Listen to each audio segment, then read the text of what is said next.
I have to say, I look at Jerrid Burdick, and right now, man, you look so good. You look, uh, you know, high energy.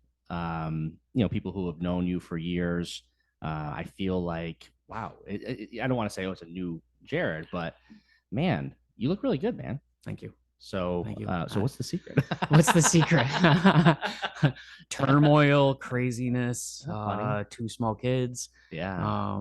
Yeah, you got to make a decision in your life that wherever you are, that you can't be satisfied. Mm, And you got to look at it from a standpoint of what can make me better. mm. And I've been through a lot in my life between building businesses, being married, having, just kids, watching, friends evolve and watching my life evolve with the businesses. And one thing that I never did was I never focused on me. Mm. And Is that amazing? You think I took out care of of all of everybody that. else, and you can say that, yeah, I was focused on me. I was focused on my career. I was Sure. focused on my main focus has always been on, I don't want to run out of money. I don't want to run out of, things as far as to be able to take care of my family, Mm. and so on and so forth. And when it comes down to it, you can do all those things, but if you don't take care of your mind and you don't take care of your body, then eventually you're going to hit a wall, and you're going to, none of those things are going to matter. Right. Right. And I didn't want that to happen. Yeah. I had gone through last year, and it was very difficult with a lot of things personally wise. And I had lived through COVID, um, literally destroying my wedding industry. Yeah. Um, you know, I I mean, that's a whole podcast in itself, and I we'll hit on that for sure. I was, I looked at things as far as being able to survive everything that I've gone through, between being a farm boy to creating businesses to getting through 9/11, the recession, and now COVID, and looked at it as, what, I need to focus on me, and I need to take advantage of the tools that I have and the abilities that I have and the people that are in my life that know way more than I do, Mm. and be able to learn from them. Yeah. And I'm very fortunate to have a lot of people that are into fitness and into mental wellness and helping me, so that way I can just become a better person. So you started out as a farm boy. I did. Maybe you still are. I don't know. I am. I am at heart. If I think if I ever had the opportunity to live back on Florida Mountain, I probably would take it. No kidding. Yes, sir. I'll tell you, it would. I see now that you have eggs that are $7 for a dozen out there. Yeah. You see more people who are interested in having. But you know what? This makes sense. Let's get some chickens. And back in the day, it wasn't just people who were on the farm that had the chickens. Yeah. More people had. And you kind of see that movement a little bit. But how was it growing up? Did was it? Growing up, that's funny. Growing up, I hated it. Um, what's interesting is I don't think you really appreciate those things until you actually get older. Mm, I was raised to just do it. Okay. It was one of those things where we don't question why we're doing it, just do it. And so I'd get up at sunrise, and I would go and feed all the animals, and I would grab eggs and I would bring them in, and then I would get ready for school. And my mother would always have a scrambled eggs and bacon and toast and you name it kind of morning for me. the farmer's breakfast. Yeah, yeah. And I would go to school up on the mountain, and I went to school with five of my cousins in my class. From kindergarten, went from like 14 people in one year to down to like 8. And then I was stuck with my 5 other cousins every single year, all the way until 8th grade. And I graduated from Gabriel Abbott Memorial School in 8th grade, and we had class in one classroom, and where we just switched subjects every 30-45 minutes, and had one teacher, and that was it. There's something about cousins, though. It was, something I will tell you firsthand, that it was, looking back of it, it was the best childhood I could have ever asked for. Mm.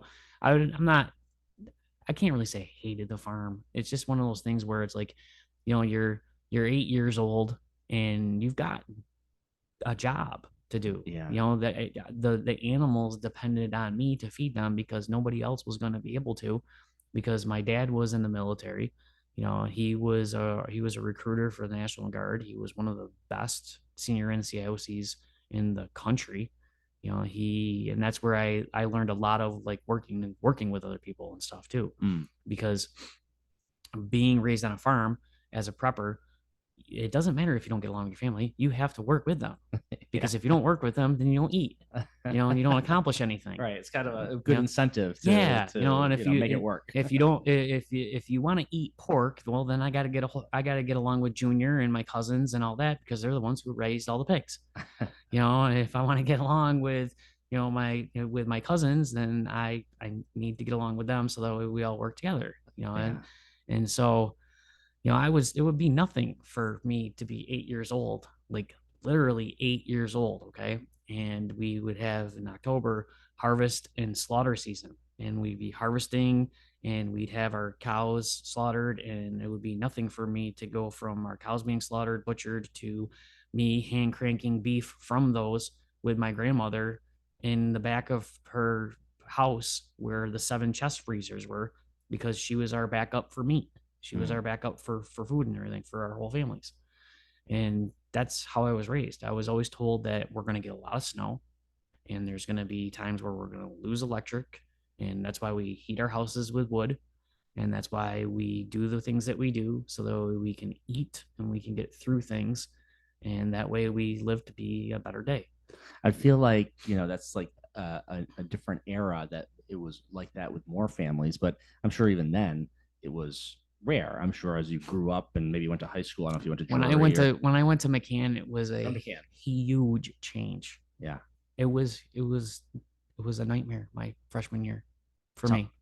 Tell me why. Because I didn't even know what a period was. Yeah.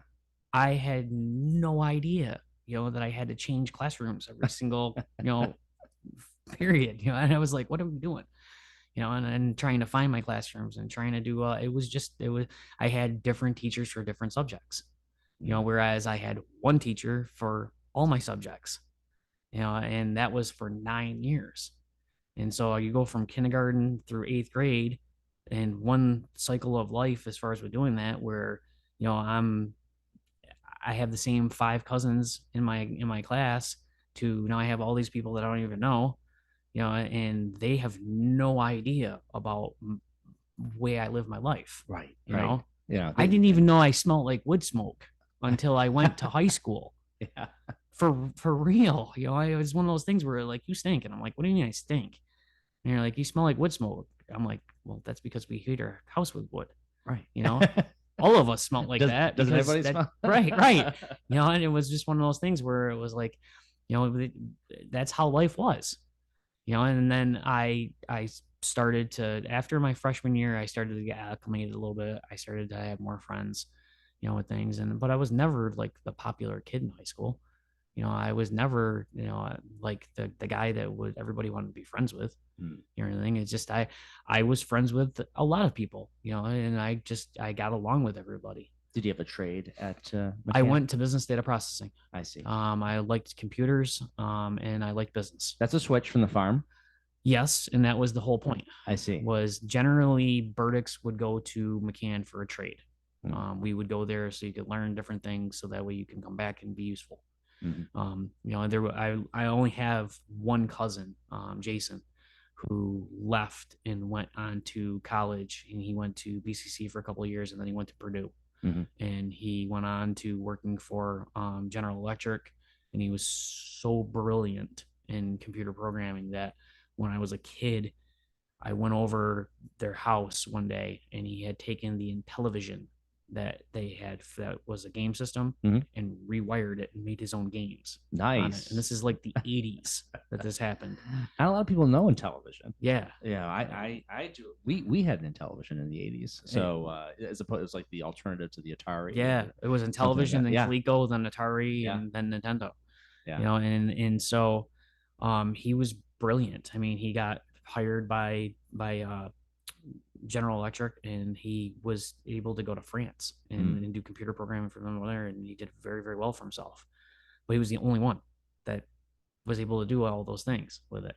And I was more business oriented because I was intrigued about how to make money. How can I do things as far as instead of getting a job? I wanted to create, something different for myself to do. So that And was a big motive. Was that a motivation to be like, hey, I grew up on the farm. We have this sort of mini economy. I want to bust out of that I want to and get do off the something farm different. and Yeah, I want to let's get go off do the other farm. things, Yeah. it was exactly that. I looked at life as how can I get off of here? Well, that's simple. That's a Yeah. simple goal, right? And so but the crazy thing is that I college wasn't ever like implemented into my life. It was always I was the one who said, okay, I'm gonna go to BCC for business, and then things took off in my senior year of high school, and I was working for a Capital restaurant in North Adams, and I had a good job there. What were you doing there? I started off as a dishwasher. Yeah. When I was 14, and then I got I got really lucky because my best friend Craig Richardson was working there before me, and he got me the job there. And Mark Mills, who runs Hot Dog Ranch now, Millsy Sure. was a partner there, and he ran Capital at that point, and he made life fun. It was a fun job to go to, and then I got to the point Yeah, where not all kitchens in restaurants are fun. They're definitely high energy. he made it fun. A lot, yeah, but it's good. I got to learn a lot of characters that came in there. A lot of old school, bookies and just different like cool people. That just had different lives that were really out there. And they didn't have a problem with talking. I heard conversations on Sunday mornings and stuff like that. It was neat. That's cool. And then I eventually got to the point where they needed a cashier. And I was like, well, that's right up my alley because I like doing stuff with money. So I learned how to do cashier, and I learned how to run things, and I learned how to do all their cash register receipts and doing stuff like that and everything. And then my senior year, that's what I was doing. And I walked out. There was a wedding shop that was right next door to the Capitol. They shared the same loading dock. And so I went out back one day to throw out trash, and this guy was out there smoking a cigarette and just started talking to me. And I was like, my wife and I moved here from Illinois, and we bought the wedding shop. I'm like, oh, cool. And I was just talking to him about stuff, and he said to me, he goes, do you go to high school around here? I'm like, yeah, I go to McCann for business data processing. And he's like, you ever like doing clothing? I'm like, no. he's like, well, he goes, how much do you make an hour here? And I said, $5 an hour. And he's like, what if I paid you $6? And he goes, then you can come in and try out doing tuxedos. And I went, I don't smell like food, so I don't have to go up the mountain and take a shower, and I go out party after. Sounds good. Yeah. So that, no wood fired smell. Yeah. No, I don't have to worry about it. I don't smell like food or anything like that. Because chances are, I mean, when you're that age, you're driving up the mountain at night and coming down the mountain afterwards, it's just not fun. Yeah, and I've never been a drive at night person as is. And so it was always one of those things where it's like, yeah, I'll go out, and then I get home and I take a shower, and it's like, no, I'm not going there. It's just too much of a pain because I have to come back up the mountain and everything. And just every time you go down the mountain, in your head, I'm gonna have to go back up, especially in the winter. And I think, and just for people who don't know that geography and don't know North Adams and Florida and all of that, just go up to the hairpin turn and all that, and you realize it is that geographical topographical situation. It impacts lives. Yes, and it holds lives up as well. I've seen many of trailer trucks go all around hairpin turn and over it. Oh my god. And shut things down and stuff. And it's when I accepted the position of working there, they had renamed Wedding Bell, which has been there for 18 years, to Occasions Bridal and Formal. Okay. And so they were looking at a new name and stuff and everything like that, but the same location and stuff. So it was basically turnkey for them. They had bought a good, strong business, Mm. but they weren't from Berkshire County. They're from Illinois. And so I went to work for them. And, the first day when I was using a tape measure around my neck, everything just felt weird. Yeah. Like it just It wasn't like natural for you. it was no, it was very natural for me Oh, it was. it just Oh, it was clicked. weird because Weird. It was felt weird like because okay. I could feel numbers through my fingers, and I could just for some reason gauge things better, and I could just when Interesting. I was on a farm, I was always good at depth perception. I Mm. was always good at when we were building fences and doing stuff as far as in building stuff, but I couldn't build anything to save my life. I'm not a carpenter. I'm not, I can gauge things really, really well. I can gauge weights of animals. I can gauge stuff like that and everything. And then by day two, I had gotten to the point where I was really just freaked out because I couldn't understand why I could put somebody's coat on them and it fit perfect. I It's like you couldn't had under- done it in a past life or something like Yes, it that. was like everything just clicked. Wow. And so they were looking at me going, "You've never done this before?" I'm like, "No, nope. I worked on a farm." Yeah, I don't fit outfit animals for clothes. So I went home that night and my mom had said to me, she's like, how do you like the job? I'm like, I don't know. I'm like, and she's like, what's the matter? I'm like, I'm a little freaked out. And she's like, why? And I said, I'm really good at it. And she started laughing at me and she's like, come with me. And I'm like, okay. And she says, she has a sewing room and everything. And she's like, she throws a tape measure at me. She's like, how's that feel? I'm like, weird. She's like, you know what to do with it? I went, yeah. She goes, I'm a master seamstress, so isn't your aunt, so isn't your grandmother. She goes, but you don't know that because you haven't paid attention to that your whole life because everything gets done for you. And she says, you've been raised on your dad's side, whereas you see my side of the family only during holidays. Mm. And I didn't really have a close relationship with my mother's mother, my grandma Connie, until the last few years of her life. And so I always had a really, really, really strong relationship with my grandma Vita, who was my dad's mom, who lived at the end of our road. She was basically like a second mom to me. Mm. Her and my aunt Gail, and because they were there. I could literally walk out South County Road off of Central Shaft Road, and if I ever did anything wrong, somebody knew about it. Mm-hmm. Because so I'd never gotten in trouble because every single house was a relative that was out there for the whole entire road, all the way down to Coal River. And it was like it was impossible to. I had to walk in the woods if I was going to want to try anything crazy. And so I I watched my mom basically smiling and saying, it's in your blood, and you should really do something with it because it's a God-given talent. Wow. And she goes, you've always been good at measuring. She goes, maybe not this way with doing things, but she says, now maybe it's time for you to pay attention to doing this. And so I did. And within a few months' time, I was basically running their tuck shop for them. Mm. It just clicked. It's amazing. The kind of crosses and the points and basically having this interaction with a guy having a cigarette in the back and if that never happens, who knows, but sometimes there is fate, I think. That's been my whole life, John. Yeah. My whole entire life up until this day has been all about somebody coming into my life, me making a relationship with them, and learning from different things, whether it might be good or whether it might be bad or anything like that. It's always been about relationships. And that's something that I've just come to realize just this past year on things. That's how everything has happened in my life.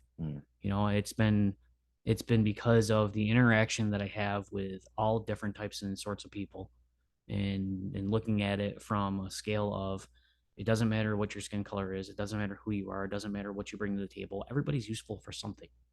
Okay, you just have to be open-minded to that process of things. And that's something that I've had to learn, especially over this past year, about myself, and that, what my strong points are and what my good points are and what my bad points are, and so when all of those things happened and it clicked, I think the biggest problem that I had was the fact of that going through that process that young is not having the correct mentorship to check my ego, Right. because I got to the point where I liked being popular. Mm-hmm. I liked people relying on me. When I went to my senior prom, I was a nobody. Okay. In my mind, I was just a Burdick from Florida Mountain. And I don't mean that in any bad way. I just mean the fact of that I couldn't go into a room and everybody knew who I was. When I went to my senior prom, everybody knew who I was because I was the one who rented them all their tuxedos. Mm-hmm. I was the guy that all of the guys that I weren't friends with, that came over to me and said, "Can you adjust my pants? They're kind of loose." And I would adjust their pants. Or, "Can you help me with my bow tie? I couldn't put it on the right way." And I did. And I liked that feeling. I liked the feeling of being needed.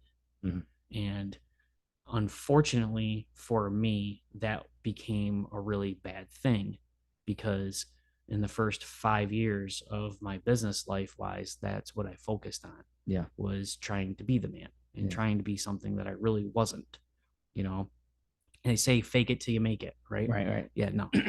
You should be honest, true, and just who you are, and just rely on those things in your life. That's something I think with having kids later in life has helped me with being able to kind of squash down as far as a little bit, as far as that, especially like what I see my son and everything. And with that, I want to keep him on a level head. You're no better than anybody else. You may be better at this than somebody else, but you can always learn something from somebody else to make things even better for your life. But you can also contribute with helping build somebody's life up. It's an interesting. I've had this conversation a lot on the podcast about, especially raising kids. It's like this balance of, yes, you want your kids to have self-esteem and you want them to have confidence, but then sort of that. I think openness is the best way to describe it. You described it that way, and over time, when you do put your ego on the shelf, then you become open to truly the things that need to come in your life. You know what I'm saying? Because, like early on in those days, it's like, okay, there's diminishing returns at some point of being, okay, I'm the man. Well, that means if you're the man, then you aren't necessarily listening to other people who have something to offer, right? But you may not be, open to that because of the ego. Right. Yeah. And I had a job offer when I was 18 years old, when I was working for from Occasions and Bridal and Formal, because I had gotten to the point where I was running the whole shop. And they had a death in their family and had to leave to go to Illinois, and they left me alone. And I ran the shop with no problem at all. I didn't know how to use a lot of the stuff as far as blind stitch machines and like that, but we had a seamstress that was there. I knew who to call, what to do, how to fit people, make sure that they were taken care of. And everything ran perfectly. And through the whole process, the problem was that they gave me too much control, and I ended up having a better relationship than they did with the wholesaler that was Marlou Formalwear at that time, that was wholesaling everybody for tuxedos in the whole entire county. Yeah. And they were out of Schenectady, New York. And I would talk with Gary and Harold and Barb on a daily basis. And, and I was ordering and doing exchanges and just talking to them about life, and I got to know them and ended up becoming friends with them. And when I was 18, right before I was going to turn 19, and I was in the thought process of what I wanted to do with things, I had the opportunity to go and actually work at Domino's Pizza in North Adams. Okay. I had a friend of mine that I grew up with, Pete Wheeler, that I went to church with, and he stopped me one day when I was turning 18, and I was working for Occasions at that point. And he said to me, he's like, "If you really want to make some money," he's like, "you should come and deliver pizzas with me." He's like, "It's a no-brain thing." He goes, "You make cash every single night." He's like, "It won't affect anything you're doing with what you're doing right now." He's like, "And you can really help out yourself." And I looked at it as, I can get off the mountain. I can do stuff. I can make money. This is a goal. I can do this. Unless there's a delivery to Florida. Yeah. But then, I don't know if you delivered to Florida. No, there was nothing like that back then. So you had to stay on the bottom of the mountain. Yes. It was okay. And so I was working there, and when I had a job, I had an opportunity to go and meet with Gary that was from Marlou to have lunch with him. And I went there to talk to him about an idea that I had that I had been talking with my best friend Craig at that time. And ironically, I got Craig the job at Domino's, and he got me the job at Capital. And so, I was focused on tuxedos because that's what I knew. And I had gotten to the point where I was going to go to college and stuff, and I didn't know what I really wanted to do. So I was going to go to BCC so it would be safe, and I was going to major in business administration. And so in I it was right around the end of January, beginning part of yeah, right around the end of January in 1993, and I went and had lunch with him, and so he offered me a job to go and move out to Schenectady and to run one of their shops out there. Hmm. And it was pretty substantial. It was upwards of almost $40,000 a year. So I mean, you're talking 32 years ago. Sure. This, Yeah. and I was like, no, I don't want to do this. I'm a Burdick from Florida Mountain, and Yeah. I can't live in a city. There's no way Huh. I can do that. And I said, I'd like to do an in-home tuxedo delivery service. I said, because I've seen Domino's delivering pizzas. I'm like, so why can't I deliver tuxedos? And he's like, you're crazy. And I went, okay. And he's like, I'll supply you though. I'm like, am I okay? So I went back and I went back to work that day at Domino's, and Craig and I were talking as we usually would because we're best friends. And I said to him, I think I want to do this. And he's like, well, he goes, if you want to be involved together, I said that'd be awesome. I'm like, fine. So we started a partnership because he was going to BCC. He was 3 years older than me. He was 22, and I was nine. I was about to turn 19 at that time, and I said, let's do it. We'll do an in-home tuxedo delivery service. We'll do something where we go to the houses, and we'll do it there. We don't have to have a shop, and we'll start out small. And and that was it was at that time another two people in my life came into play with things, which was Greg and Darla Gunler, who owned the North Adams Dominoes. Uh-huh. And Greg took me aside when I was bitching and complaining about working at occasions because I just wasn't happy on how they were focused on things with the business because they had promised me the moon and stars. And they looked at me as I was still 18, but I'm still running your shop for you, and I'm doing all those things. But yet you want to move the existing business that you bought only a year and a half before that, and you want to move it to Williamstown. And so you want to move it to the Williamstown Shopping Center, Colonial Shopping Center, because of parking and because you smell breakfast on Saturday mornings down at the tuck shop from the Capital Restaurant. Uh-huh. And I just understood that it's like you're a destination business. People come here anyways. Right. Honestly, it doesn't matter even if you have a sign on the top of your door, as long as it says open.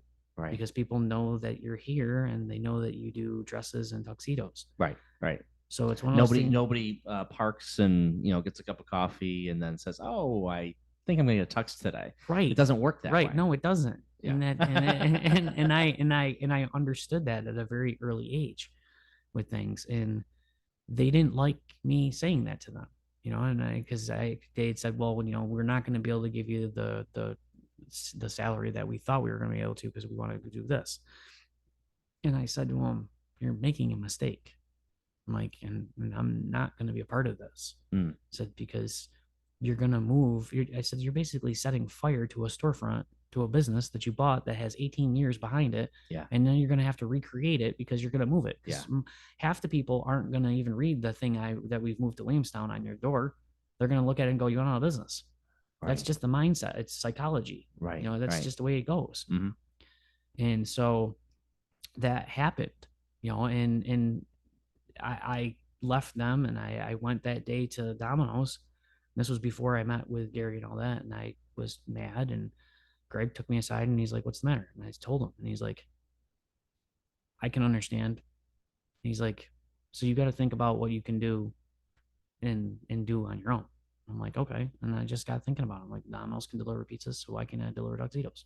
Mm-hmm. And then Craig and I got together and we formed our partnership, and because I had the tuxedo knowledge of things, I knew how to do all those things, and he was going to college for business, and I didn't have a clue on all of those things or anything like that, or marketing or doing that stuff. So he brought in a whole element of things, and plus he was my best friend at that. And Greg and Darla stepped up and were basically investors, and they believed in a 19-year-old and a 22-year-old kids, Mm-hmm. and they helped us beyond what anybody should have ever even done.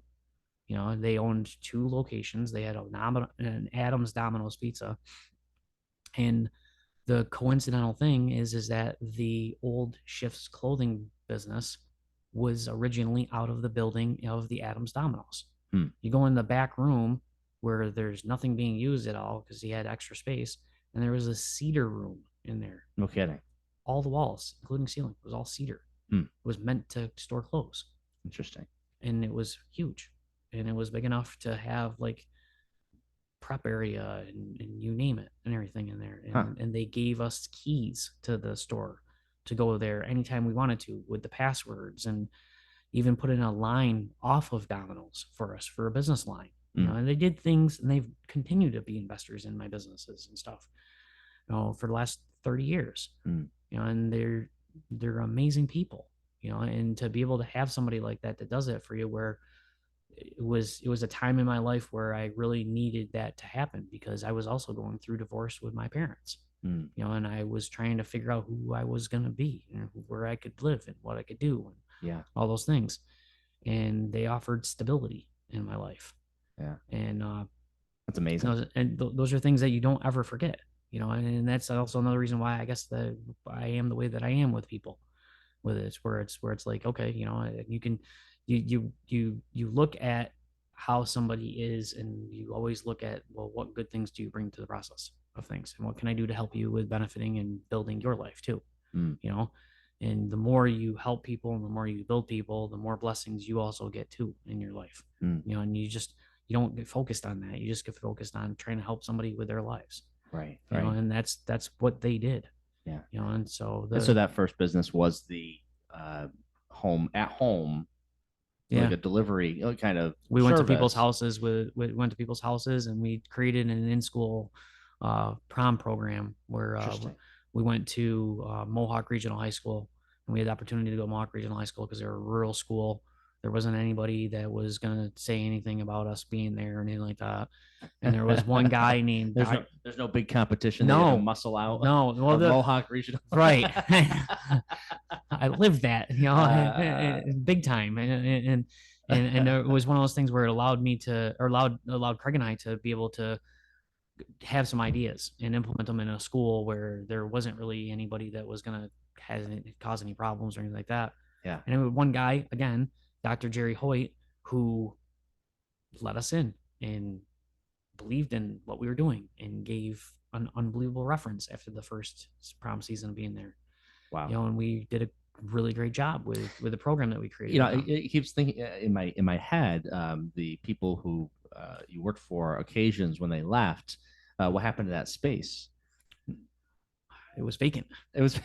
So I'm thinking to myself, why don't you just take over the space? Because I didn't have any money.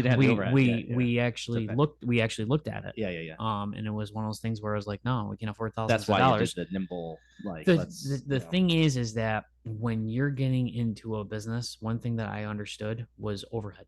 Yeah. And it's not about you just being like, hey, I'm going to do this. Yeah.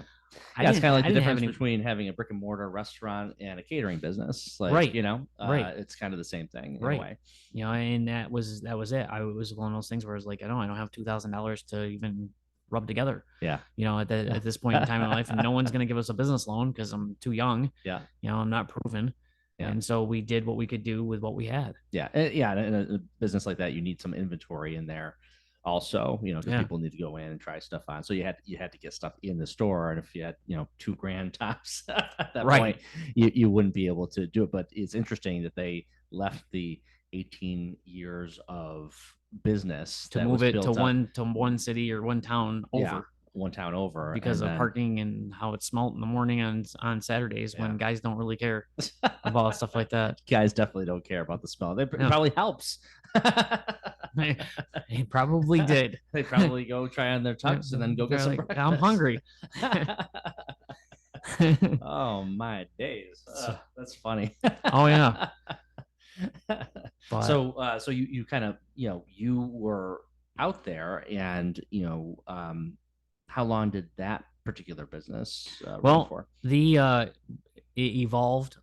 We took the reference that we had off of Mohawk, and their prom was really early that May of '93, and I had gone to business classes at BCC, and I had Joe Ryan as a professor Mm-hmm. or for teacher, and his son was Joe Ryan, who owns Joe Ryan Landscaping, was the Okay. senior, and he was the senior class president at Taconic. Okay. And he knew it, and so Joe Ryan, the father, knew what I was doing and took a copy of it and gave it to his son. And all of a sudden, I was invited, or we were invited to go to Taconic, and I was like, All "You got right. to be kidding me!" And that's where the nightmare began. Oh, okay. Literally. Once you got to Pittsfield. It was, yeah. It was Great. we got in the school, we were able to be there as our first day with setting up a little mini tuck shop display there. We did 30 something orders in one day. It was amazing. I went home on cloud nine. Mm.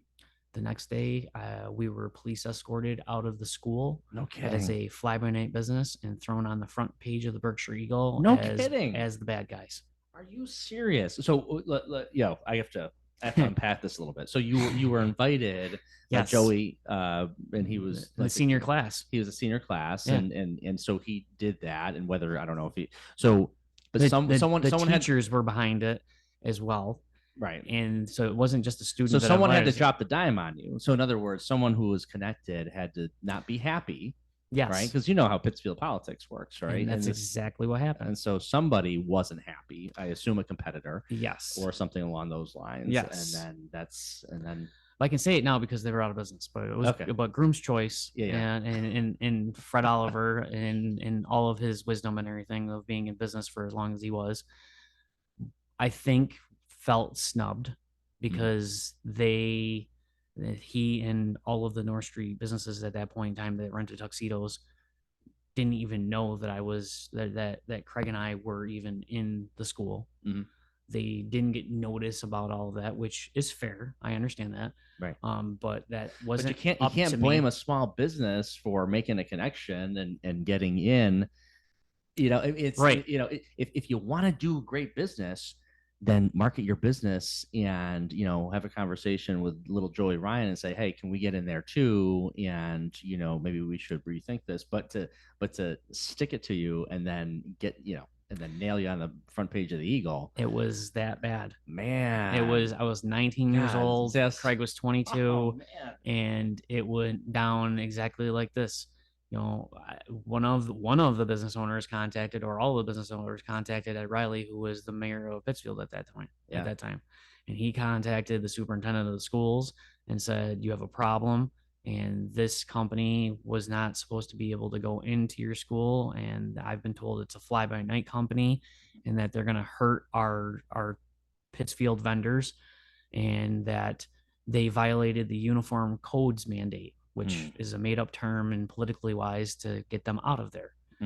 And we were thrown on the front page of the Berkshire Eagle. Like I had the Berkshire Eagle calling Domino's Pizza and North Adams, and it wasn't a good thing, because it was flack on Darla and Greg, who owned Domino's, who had no reason to have that happen to them. Yeah. And so I didn't know how to handle it. And thank God Craig was older and he's the one who handled it, and we're able to do it because I couldn't talk to save my life. Yeah. And so, we handled it, and the rentals that still went through us from that school, the Taconic allowed us to be able to go there and do the fittings. They allowed us to do that because it was the student's choice. Yeah. We weren't allowed there to go there to take more orders. We were allowed to fulfill the ones that wanted to stay with us. We told the supplier that we had at that time that, what was going on. They actually comped all of our tuxes for us so that we could take all of the money that we took from Taconic and we donated it back to the senior class. And then we contacted the Berkshire Eagle as a rebuttal.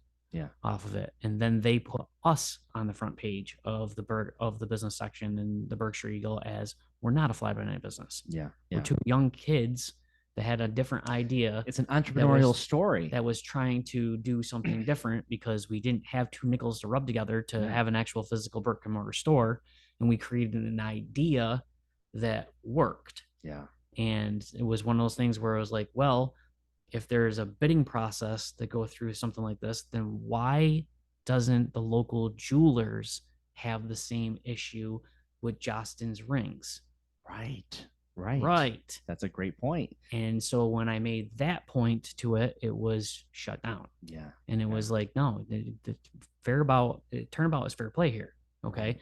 You can't sit there and say that we're being bad and we're doing all these things when you aren't even backing the local jewelers that are part of your local economy, no matter where you are, just because it's become a process with things. Because you know as well as I do, when you go to high school, you have one ring company that comes in and does one presentation, and there isn't another ring company out there. So you don't realize that you could go somewhere else to get your class ring. So 99.9% of all the people go through Jostin's or a different ring company, and that's what happens. Right. Right. So why?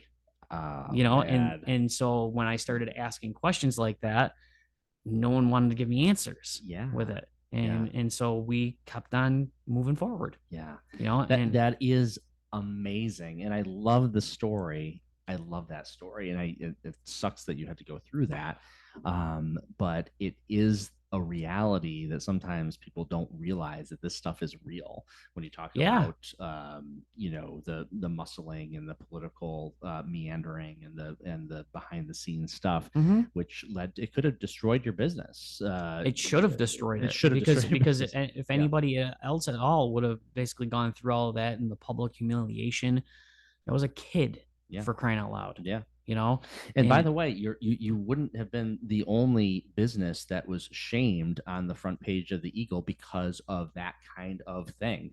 There's a few business owners over the last decade or so that went through the same thing, and now they've also cleared themselves, over time. I'm not going to name any names here, but it happens. It happens. There is a powerful ability for people to be able to try to destroy other businesses. And it really sucks. And so good for you for standing up to it. Especially as a kid. And again, all the credit goes to Craig. Honestly. Because if he hadn't been older and he hadn't been mentally tough with doing that, then I don't know what would have happened, honestly. Because I wasn't in the mindset. I didn't want to talk to anybody about it, and because I don't like looking like I'm a bad person. I don't thrive off of those things. And not saying that Craig did. He didn't. It's just that he had been through more fires in his life than I had at that point in time, and he understood how to react with things and stuff. And it was a good thing that he was involved with all of it. And the other thing too is that, back it up a little bit, when we did things as an in-home service in 1993, we were blackballed. Like, literally lost Marlou as a supplier the week before McCann's prom. Wow. Okay. And it was because of my former employers pulling a political move. Right. Where they contacted every single tuxedo rental place in Berkshire County and said what we were doing and got them behind it and basically strong-armed Marlou to the point where I called them to go the week before McCann, because at that time McCann's prom was the first week and then Mohawk's prom was the second week of May, and Taconic's prom was always the first or second week of June, and I didn't even know that back then, because I wasn't focused on anything out here with it. I was just focused on whatever schools we could get. We were doing things, and I called at Craig's house to in orders, and Gary said to me, "We've got to talk." And I'm like, "What?" And he's like, "You have no idea what you've caused." And I'm like, "What do you mean what I've caused?" I'm like, what did we do? And he's like, "They want you gone."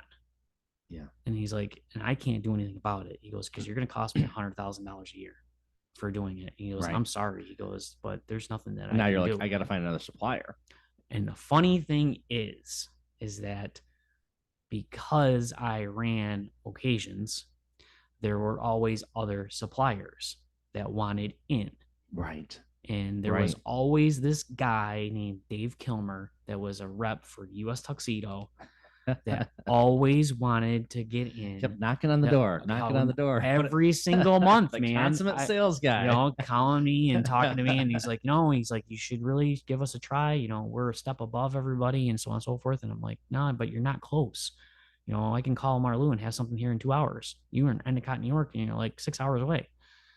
And so um I called him because I said to Craig, I said, well, because he said to me, he's like, what are we gonna do? I'm like, I'm gonna call US Tuxedo because they tried getting in with occasions. And I said, maybe they'll help us out.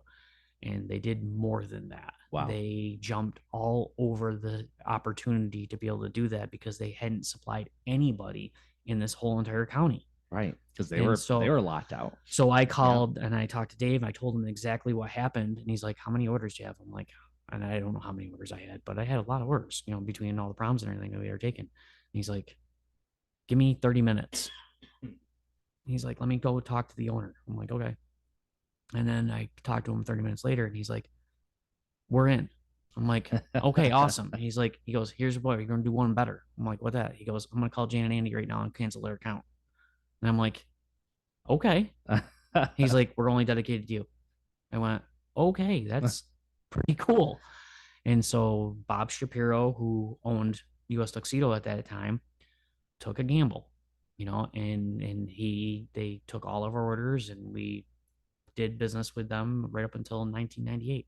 Mm. And so they saved us. Mm-hmm. And it was a really good relationship with them. They had quality goods and I did a lot of things as far as with them. And and after a couple of years of us building things and doing stuff, it got to the point after almost year two, almost year three, where Craig actually had met his future wife out of town, out in the Worcester area, and he didn't want to live around here. And so he got to the point where he's like, I want to move out there and I want to do my own thing and so on and so forth. So we split the partnership up and he went out and did his own thing and he created his own place called Formerly Yours. Mm-hmm. And I helped him with he had wedding shows at the Worcester Centrum, Mm-hmm. and stuff, and where I'd never done something like that before. And I went out and helped him and I learned experience and did a lot of things as far as with him on like a big city scale and stuff. Mm. And that's when in 1996 when I realized that, what, this is a seasonal business and I'm broke in the winter. You gotta figure out. And I gotta figure out how to make this thing work because I was getting by, and I was working at Domino's Pizza and I didn't want to work at Domino's Pizza anymore. And I wanted to quit there when I turned 21 and I wanted to do a lot of things with the business. But working at Domino's provided me, $100 in tips on a Friday night, and so on and so forth. So it allowed me to be able to pay bills and stuff and move on. And my parents had gotten divorced at that point, and I didn't know what I was going to do with a lot of things. And I ended up actually moving off the mountain at that point and in with my dad in Westfield. And I had an opportunity to be able to get the in-school program into Southwick and Westfield Voc, Gateway Regional High School, a lot of different schools and stuff that I was able to do with that. And it helped me with getting those because he had the connections through recruiting because he knew all the principals, he knew all the superintendents, he had that political connectedness, with everybody. And when he got me into one school, I was able to take that one school with like Gateway Regional High School and flip it and take references from Ray Broderick, who was the principal there, and get into Munson, and do a really great job with Munson.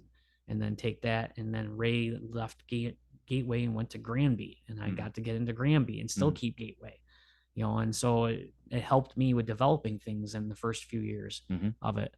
And then I got to the point where I didn't want to live in Westfield and I wanted to come back here. And that's when I moved back up here, and my buddy and Brennan Hayes, were able to get a place and live in North Adams together and stuff. And he had already been through divorce with his parents, and I was really screwed up. I was really, I was lost. And he helped me dramatically through all of that. And he helped me with the business, and we got close as far as with doing those things together and stuff. And then he got me into Huzik, through the back door, basically, because the sports program needed money. So it was one of those things where I was like, hey, I know somebody who's going to let you come in and do tuxedos as long as we do the donation program to the sports part of it. And I was like, am I going to get thrown out? Yeah. Am I And going to he, end up on the front and page of he's the and heat? he's like, no. I'm like, well, I'm going to talk to the principal about this because I'm not going to deal with this anymore in my life. Yeah. And this was Yeah. back in 1996. In year three and a half of everything. And I went, and Al Scrocky was the principal. And I had a heart to heart with Al Scrocky. And he said to me, he goes, I can tell you right now, Shifts is going to go crazy because we're going to allow you in here. He goes, but they can't go crazy if I offer them the same opportunity that you have. And he goes, they can say no, they can say yes. He goes, chances are they're going to say yes because they're going to want to come in here because they basically own Adams in Cheshire, in the area. And so they did. And they went up there and they were vendors too. And we were able to go there the same days and to be able to compete against each other. And it was a good learning process, and I took the money that we made off of it and donated it back to the sports program. And then every year it got stronger and stronger and stronger. Yeah. And they weren't doing that. I think they were doing donations with it, Yeah. but I don't know what the whole program as far as what they were doing with it. Yeah. And it got to the point where the whole thing with me is that I was young. So I was young, and I was, 19, 20, 21 years old, and I'm going in and I'm working with seniors that are 17 and 18 years old. And they're like, oh, this is cool. You're a business owner. Yeah. And I was able to get business off of that fact of things where it wasn't, I wasn't your parent, with things, with doing it. And you don't want to listen to your parents half the time. So you're coming over to the kid who is doing tuxedos and stuff with it. And, and I got to the point where I would show up at the prom and I would make sure that all of our guys were taken care of, whereas nobody else was doing that. I would go to every prom that I guess, part of it, because a lot of this is, talking about the market and, being able to find a way to make it work and get in and deal with the politics and everything. But then the underlying thing is what you do every single day to make sure, because you said, well, I went to this school and we did a great job, and we went to this school and did a great job. That's really the important thing. Because when you get it and you get that deal and you make the deal, or you're able to get access, then it's like, now you got to deliver. No doubt. You got to deliver. And I got to the point in 1996 where things just clicked. We were, I had friends of mine that were helping me and working with me, and and they were helping me during prom season, and that was when we were making a lot of money. But the problem is that no one ever taught me about money management. And I was 21 years old, and I was single, and I just, all I cared about was making sure that people knew who I was. And I would go out on Thursday, Friday nights with my boys.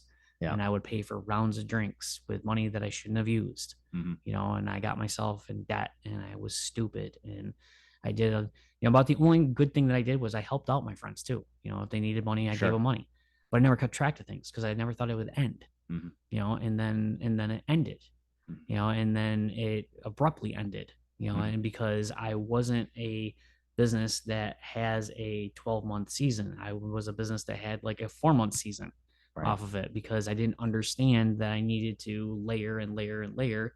And I had done a show in 1996 where my eyes were opened, and I was like, I'm going to do a wedding show in the winter, because that's when there was a wedding show out here, because there used to be Dream Wedding Giveaway.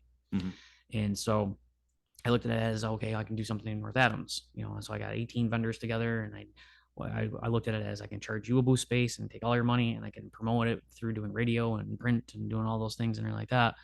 And I did it, and it worked. And it didn't work like on a normal scale like Berkshire Wedding Expo has, but it was a building block. It was one of those things where I had 18 vendors that did it, and now I had 18 vendors that were like, okay, this kid he's gonna do whatever he can do to make this work. Even at the end of the day, if you're close to breaking even, it's still an event that has provided value to customers, and also to those vendors, building that relationship. I looked at it as, I can have my tuxedo business be there free, and I can be the promoter of everything. And it also fed my ego as well, Sure. because Because you're the I guy. great, because you get to the point where you're like, okay, all these people think I'm the man, and you're gonna do this, and that's great, and all that stuff. It's not the mindset you should have, and but I never jeopardized, that with the ego that I did have, though. I always did what I said I was going to do, and I always tried to help as many people as I possibly could.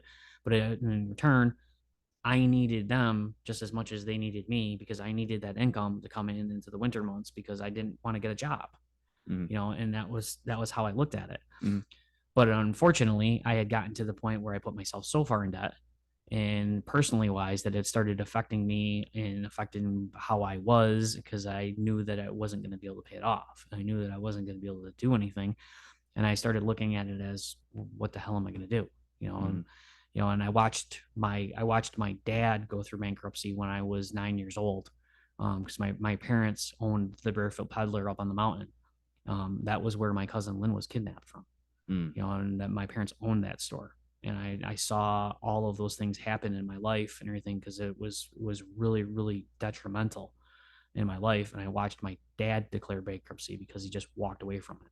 He just had enough of everything with it because of everything that had happened. mm, And I I looked at it as I'm defeated. I looked at it as I'm a bad person. I looked at it as, I made all these stupid decisions, and I had to do this and I had to do that, and I had to look at like this in the public, and I was just fake, mm, and I broke down one night with my dad, and I said to him, like, I'm wicked dad. I'm in wicked trouble.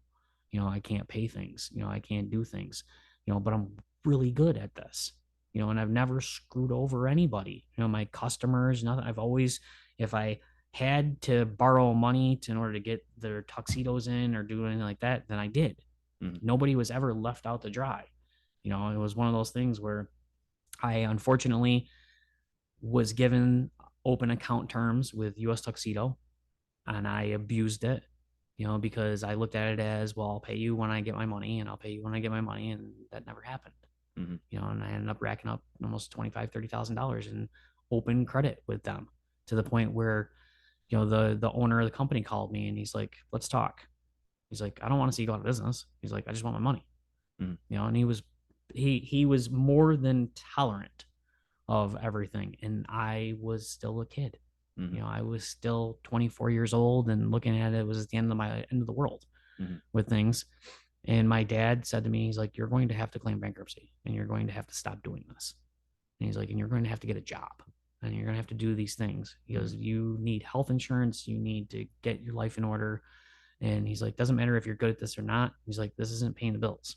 mm, He goes, because you didn't manage your money correctly, so you're going to need to do something else. And I got lucky, because my cousins from the mountain, PJ and Mike, worked for a company called Shinewire in Adams. And I took basically a 6 month hiatus from even trying with doing the tuxedos. I finished things out.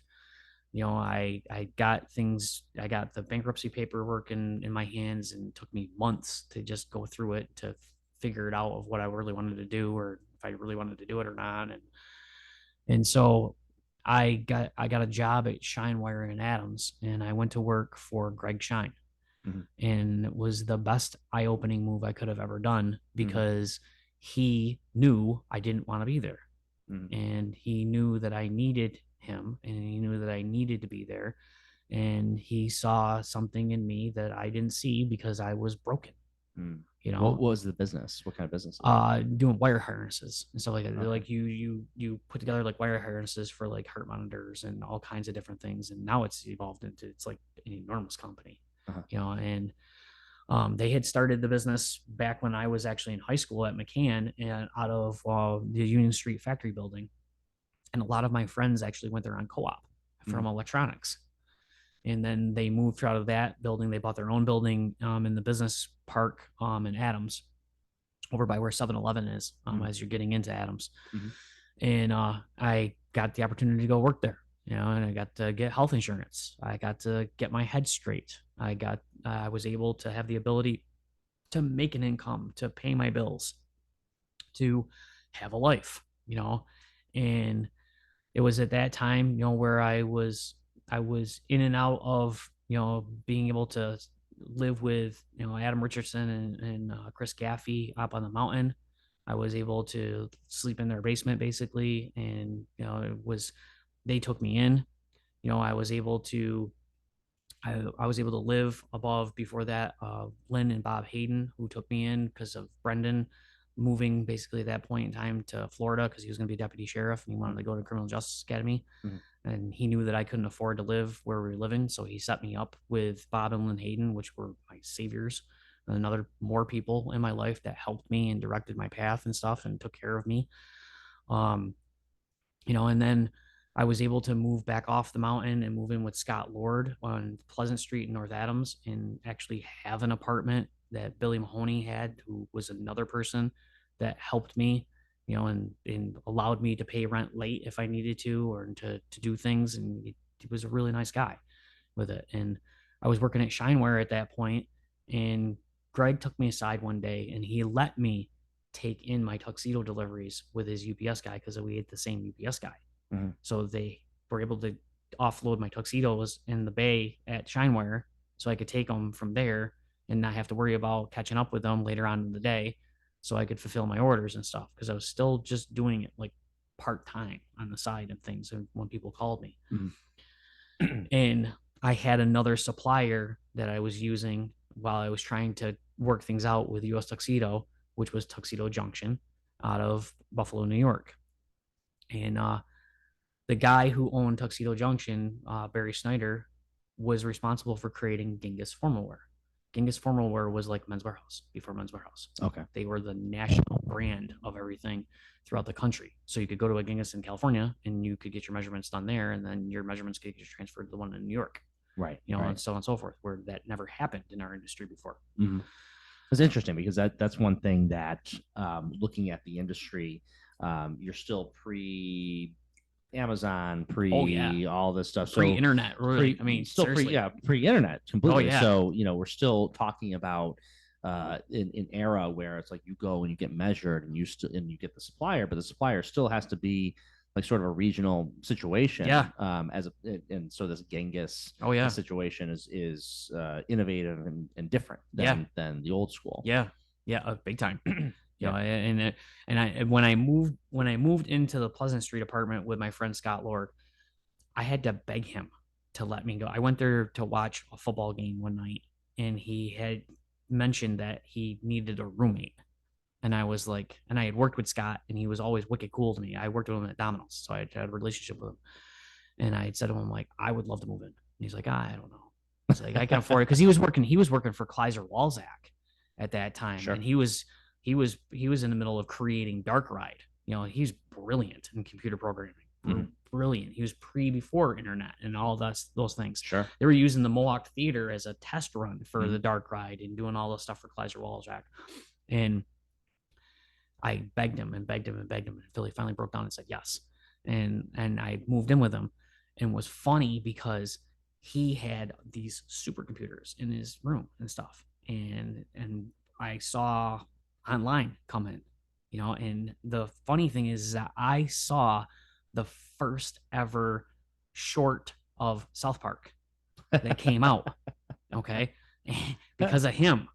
And it was hilarious, and it was only a 5-minute short and stuff, but it took like 30 minutes for it to download because of it was AOL and it was the telephone, and if somebody called and it got interrupted and all those things. And it was crazy, and I'll never forget that. And he's like, you got to watch this. He goes, it's hilarious. Right. And it was just absolutely brutal humor, with things. And sure. But we laughed like crazy and stuff. And I'll never forget that because he opened my eyes to online and how the way of life was about to happen. And it was a slow process at that point. Mm-hmm. You're talking 1998 when that happened with things. And so I had gotten to the point where I was working for Shineware, and I took 1997 pretty much off. Mm-hmm. I did tuxedos just on the side. I didn't do a show. I had the 1996 one that I did, but I took a break in 97 because I was going to go bankrupt, and I fought it tooth and nail.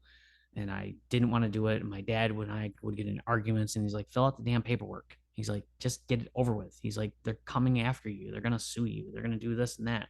He's like, you need to get out while you can with it. He's like, you got a good job. He's got that. I'm like, I don't want to do this.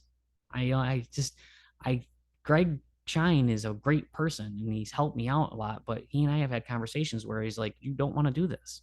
Mm. He's like, he goes, and I understand that. He goes, and I understand that this is just a medium for you to go somewhere else and do something with it, and so in February of 1998, I made a decision to create another Northern Berkshire Wedding Fair, Mm. and I was like, I'm gonna do this and see how it works, and the reason why I did that was because the month before I had a phone call with Barry Snyder, that was the owner of Tuxedo Junction, because he wanted to know what I was going to do with things, because he knew flat out, because I had been completely open and honest about what I wanted to do, because I was going to go through bankruptcy and I didn't owe them a dime.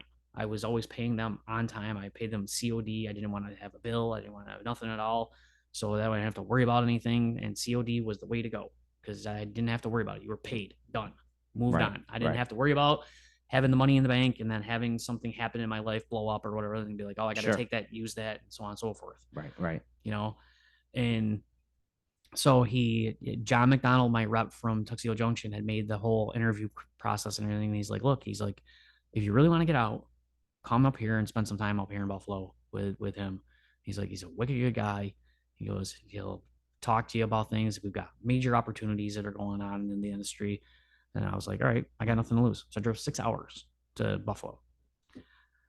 That's a long drive. It is a long Oh drive. my God, man. There was something at the end of that. There was. There was a whole brutal, honestly, honest reality that came into play.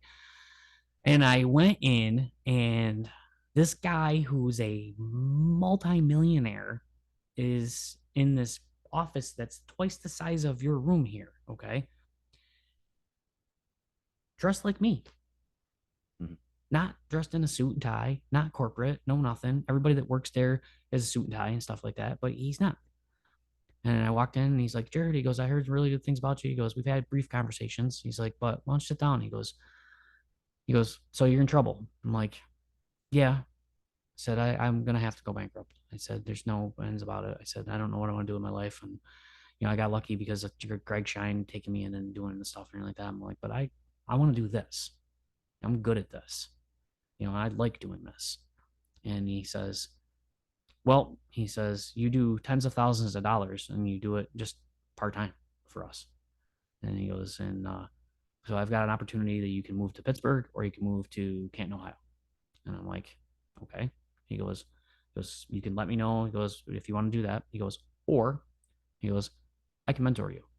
He goes, and we can keep you in business. And you keep on paying me. And I went, okay, I'm interested in that. He's like, you got a mall in your area, right? I said, yeah, Berkshire Mall. He goes, you need to find out. He goes, if there's any vacancies for a small space there. He said, because we'll put the tuck shop in for you. Mm-hmm. He goes, you worry about claiming bankruptcy so that way you can get things out of your way personally wise. He goes, but what you don't understand is he goes, that people like you screw up all day long. Mm-hmm. He goes, that's why there's incorporations. I'm like, okay. He goes, time for education. I'm like, all right. He goes, you're going to go bankrupt. He goes, you're going to incorporate. You're going to create a separate entity. He goes, and you're going to move on with your life. He goes, and we're going to be a part of that for you. He goes, and we will put in the store for you. He goes, so that way you can't get in trouble or anything like that with it. He goes, we'll teach you and guide you as far as on how to manage things better for yourself. He goes, and then that way you can do what you want to do. Mm. He's like, because there isn't anybody that's going to offer you this. And he goes, and you know that, and I know that. I'm like, you are absolutely right. And I didn't want to move. I like living in this area. I was, even though my family is the way they are, I still wanted to be around my family. And my mom still lived up on the mountain, and and I just, it was one of those things where it's like I was comfortable with being here. And I didn't know anybody really out here in Pittsfield at that time. I just knew Northern Berkshire. And I knew that I was good at doing tuxedos. I knew that I could do the business. And so I was able to rent a storefront in the Berkshire Mall Mm-hmm. in 1998. I opened up the new Tux Express, which when Craig and I started the business, it was Tux Experts. I bankrupted Jerrid Burdick, DBA Tux Experts. Mm-hmm. And I will never forget that I was able to choose April 1st, 1998 as the bankruptcy proceeding. And I did that, and it was my 25th birthday.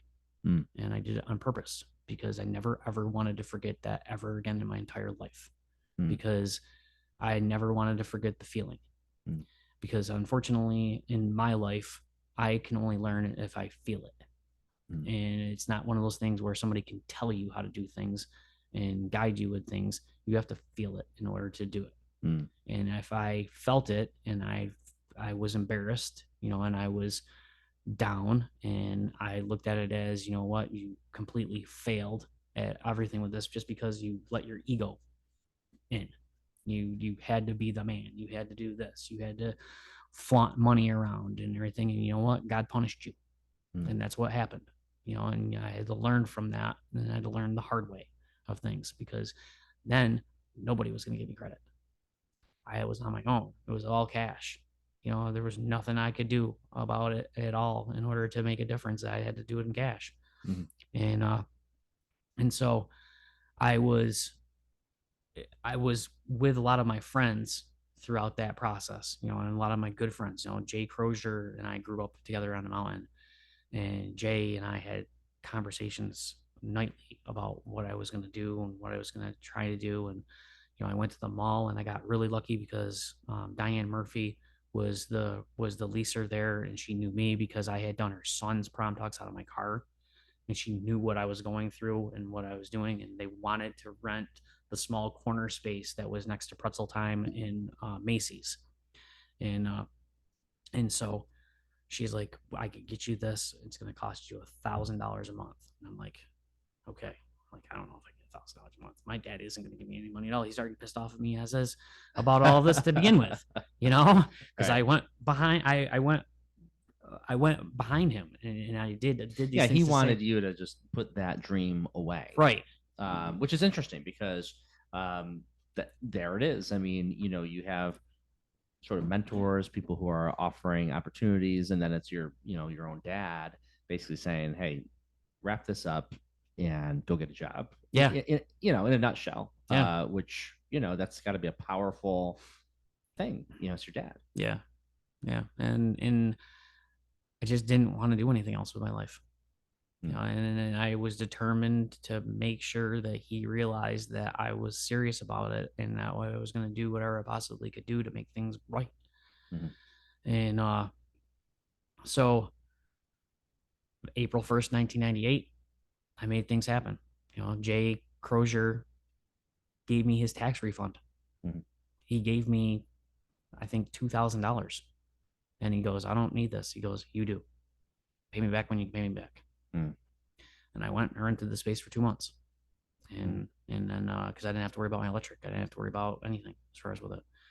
And I game planned for a couple months before all that happened and everything, and was able to create a prom show. And I made it so that way we did a prom show that opening night. So I literally went bankrupt, incorporated that day. My store was being put into the Berkshire Mall that day, and I walked into a whole new business and everything that day. And we did a show that night, and it blew up. Mm-hmm. And I was able to do prom business. I was able to do numbers. I was able to create income. I had guidance from Tuxedo Junction and everybody with them, and they believed in me. Mm-hmm. And by the time I reached to November of '98, that was the off season time, and I'm one of the few people that will never say anything bad about Pyramid, because they helped me. Mm-hmm. I got very lucky because Diane was there. She knew who I was. But they made me an offer that I've never heard anybody be offered, where it was, we're getting into the winter, we're getting into Christmas season. You're not going to be able to afford your rent because we can rent your space out at $3,000 a month. Hmm. And I was like, okay. And Diane was like, you already done this out of your car. All we need this storefront for is 3 months.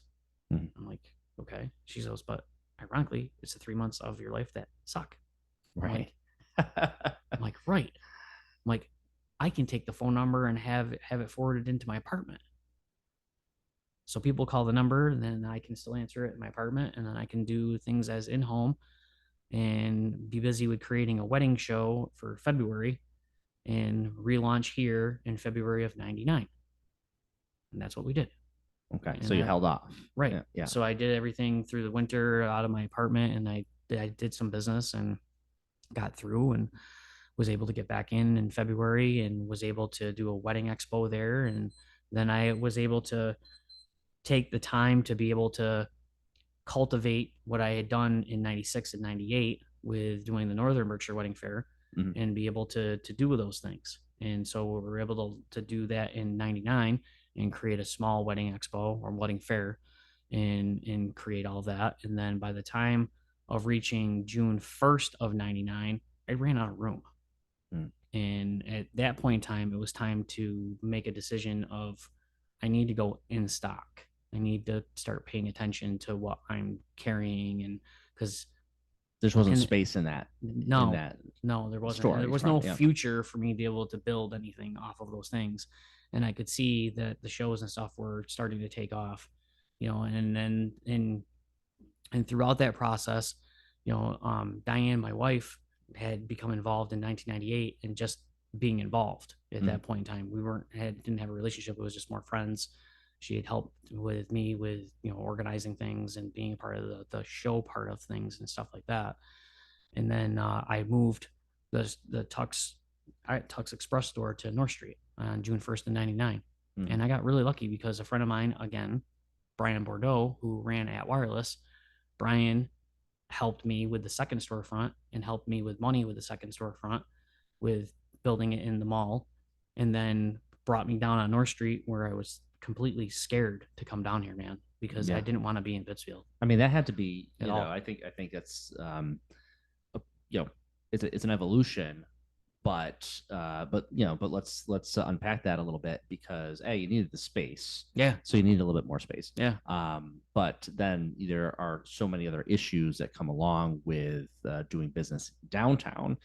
The good thing you said, and going back historically, a destination business, That's exactly it. right? So that's going for you.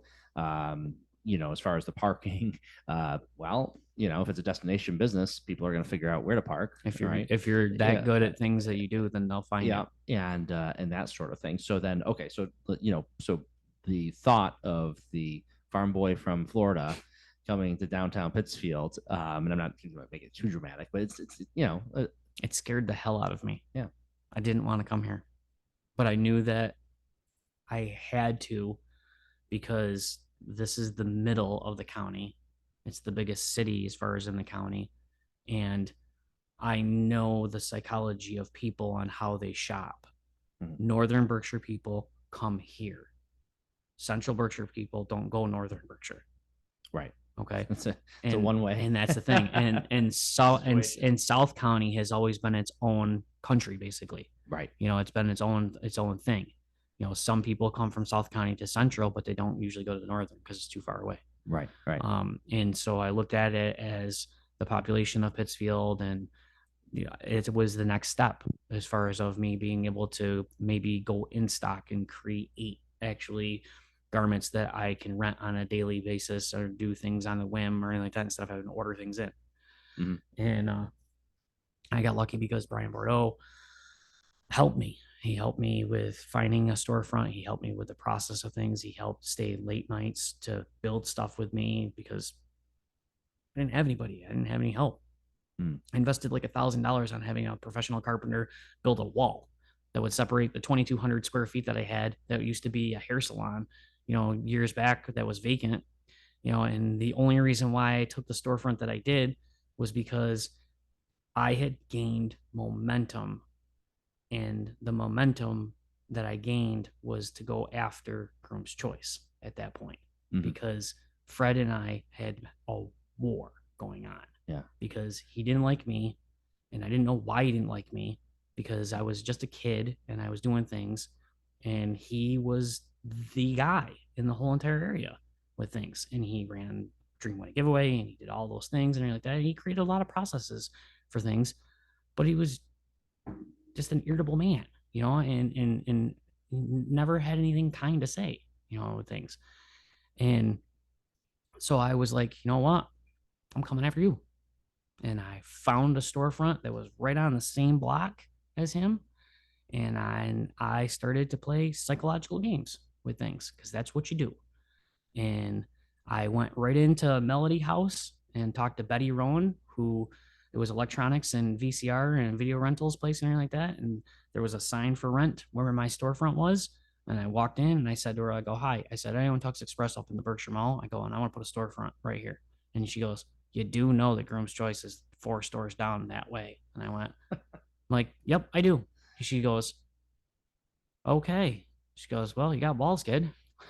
Like, she, I was like, I would like to make a go at it. She's like, I'll talk to the landlord and we'll see what happens. And then Rick Kielman stepped into my life and had a huge impact on my life. He's one of the most coolest guys I've ever met my entire life with things. And he said the same exact thing to me. We were walking in a storefront. And he goes, you do realize that he's down the street. Like, he can different walk building here. Though, not his different building. That's the whole thing. Not the same Right. landlord. and he's like, he goes, you do realize that I'm going to get a lot of flack. He goes, from this. He goes, but he goes, you're going to pay me $750 a month. So be it. He goes, and you're spending $1,000 a month where you are at the mall, and they tell me that you're paying them on time. Yeah. He goes, so I'll give you a shot. And that's how it worked. And I had a sign that was put up that had a top hat and cane that says, guess who's coming here? And I put it in that window for 3 weeks before we moved there. Just so that way I could stir up controversy with things. And it did, because you like that, huh? At that point in time, I did. It's so funny how, and I think because you probably wouldn't do that today. No, I would never do anything. You know what I'm saying? That. Never. And I was young. I was young.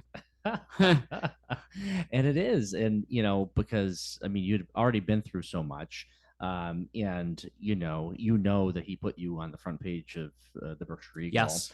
And so it's kind of like, hey, this is I'm here, and and I respect that. And it's interesting because, yes, like, we look at I look at things that I did when I was younger, and I was a little bit more punchy, a little bit more, you got a little chip on your shoulder. You got a lot to prove. You got a lot to prove. Yep. And you wouldn't do that today, but man, you did it.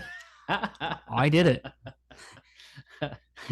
And I made sure that I called the Berkshire Eagle about it and made sure that they knew that I was coming up there. And they did an article on us expanding and coming from the mall to North Street, which wasn't heard of at that point. Yeah, everything was going. Everybody was going to the mall. That's right.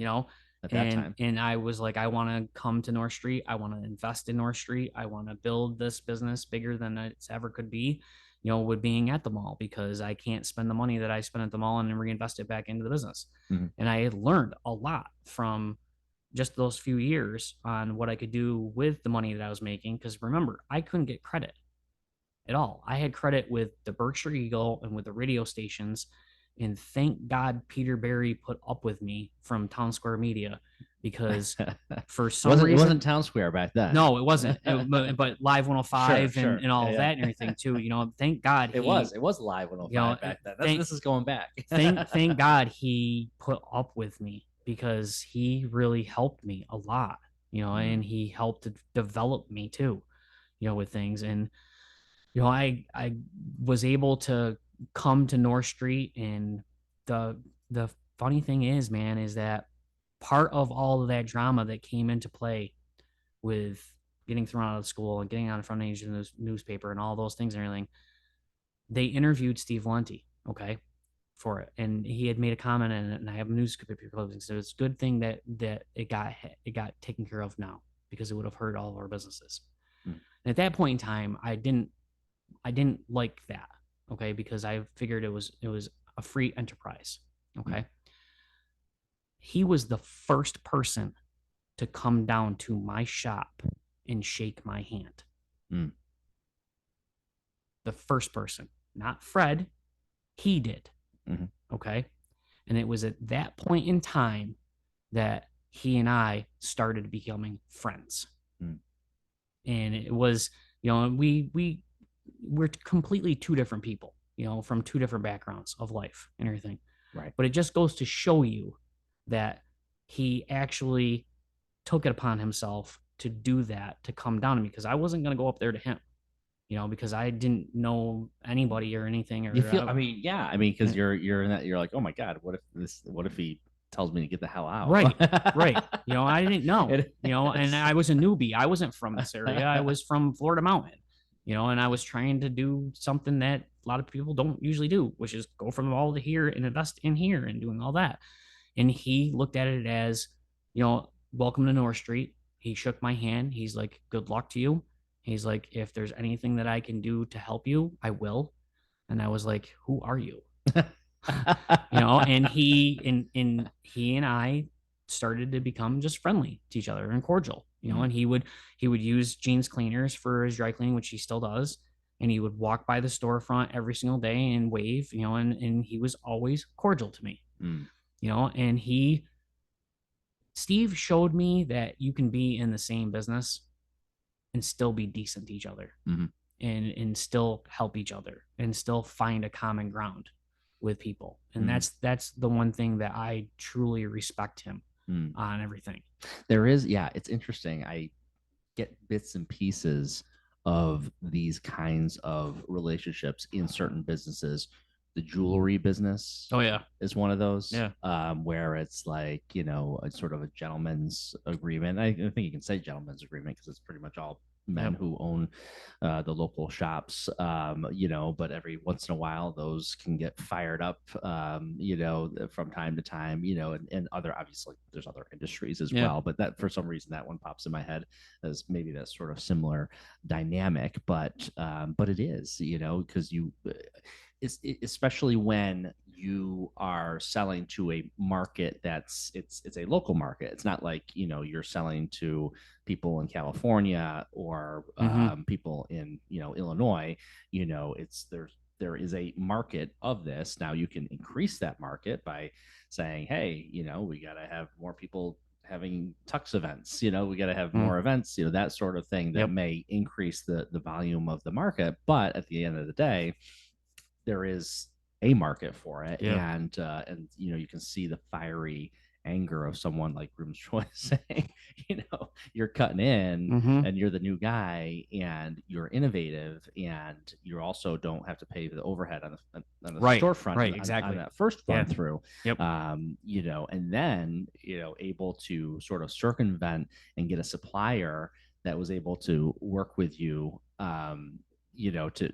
to be able to still crack into the market. So there's been innovation on your end, even with the failure. Hey, we all got to fail at some point. I feel that way. I feel like, if it's the only way you learn, that's the way you really learn. And again, it goes down to it goes down to feeling.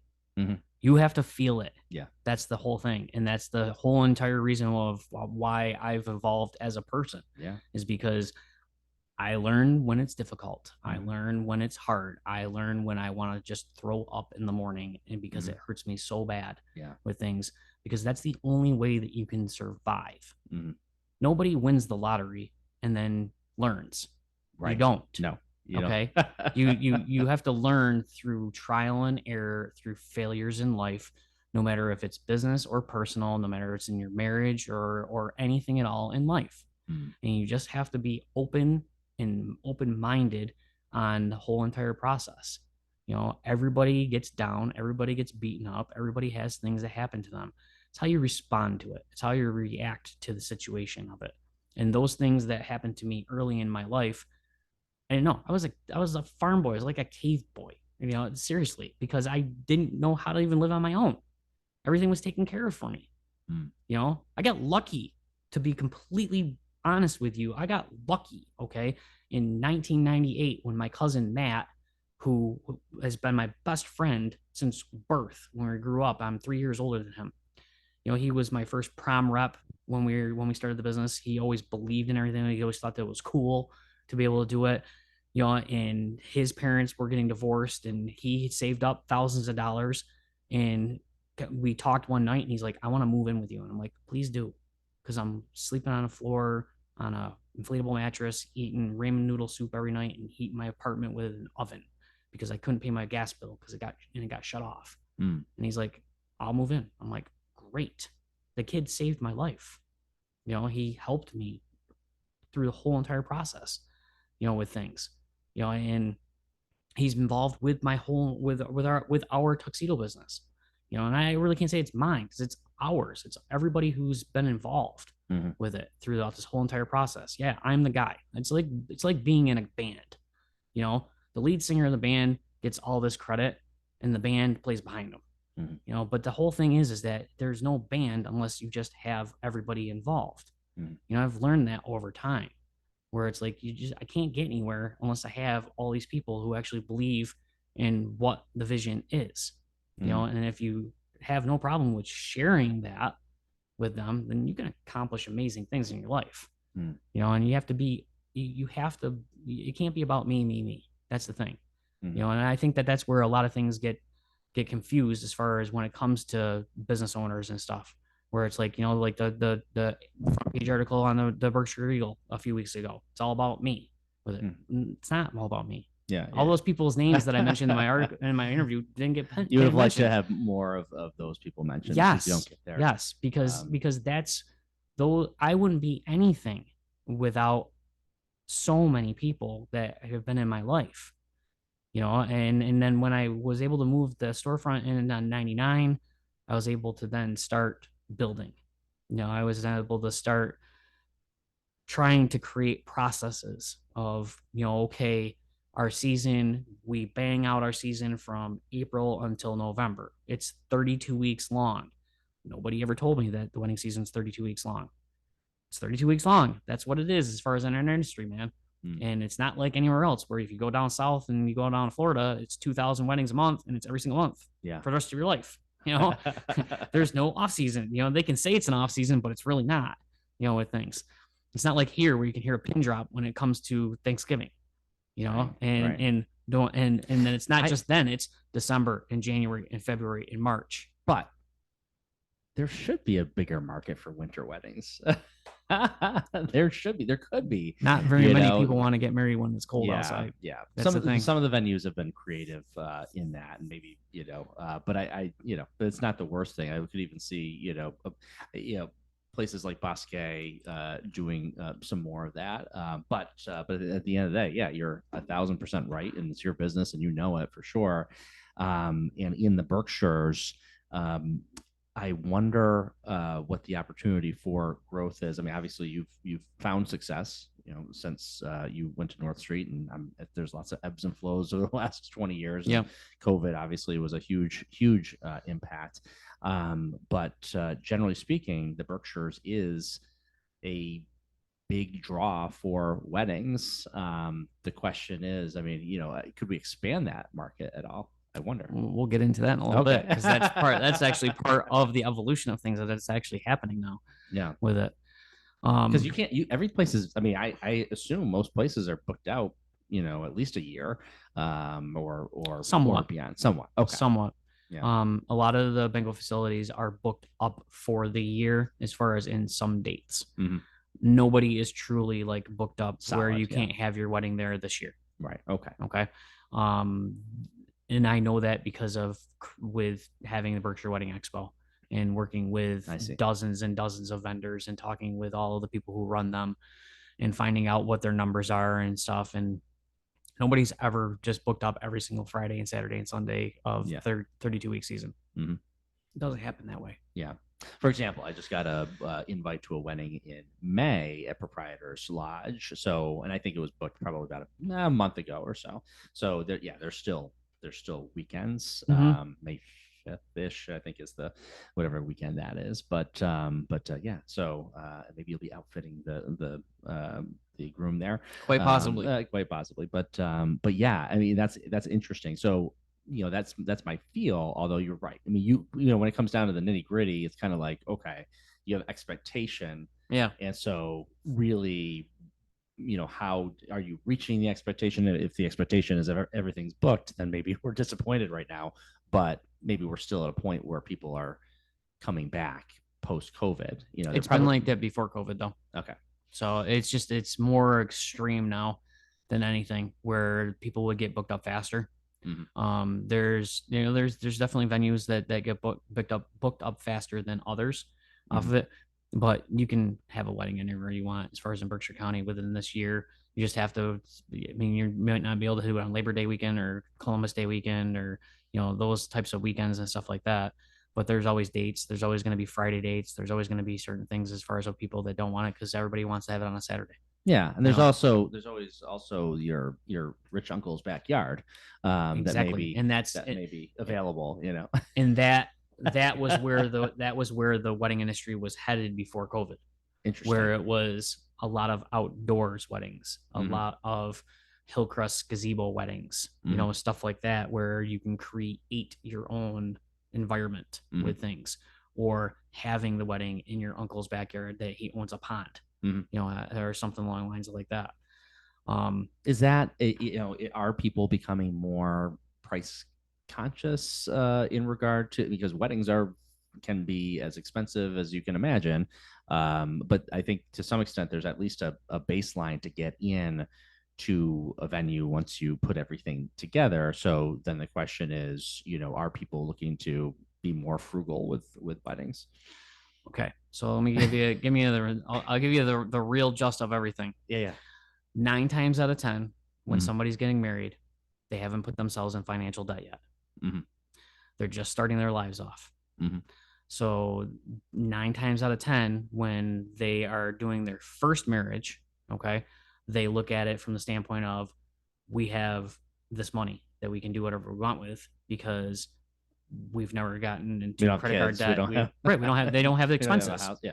You know, if anything that I've seen change a lot is a lot of the times, people who are first time getting married are buying houses, the same year that they're getting married, Mm-hmm. whether it be before they get married or whether it's right after they get married. Um, but the thing is that we're in a luxury business. And so a lot of the times where it is people who are getting married, it's the people who are getting married and all of their friends who are all single, or haven't got married are all part of it, and they all have expendable income. Mm-hmm. So it's one of those things where it's like it depends on the type of wedding as far as when it comes down to it. Are you getting married for the second time?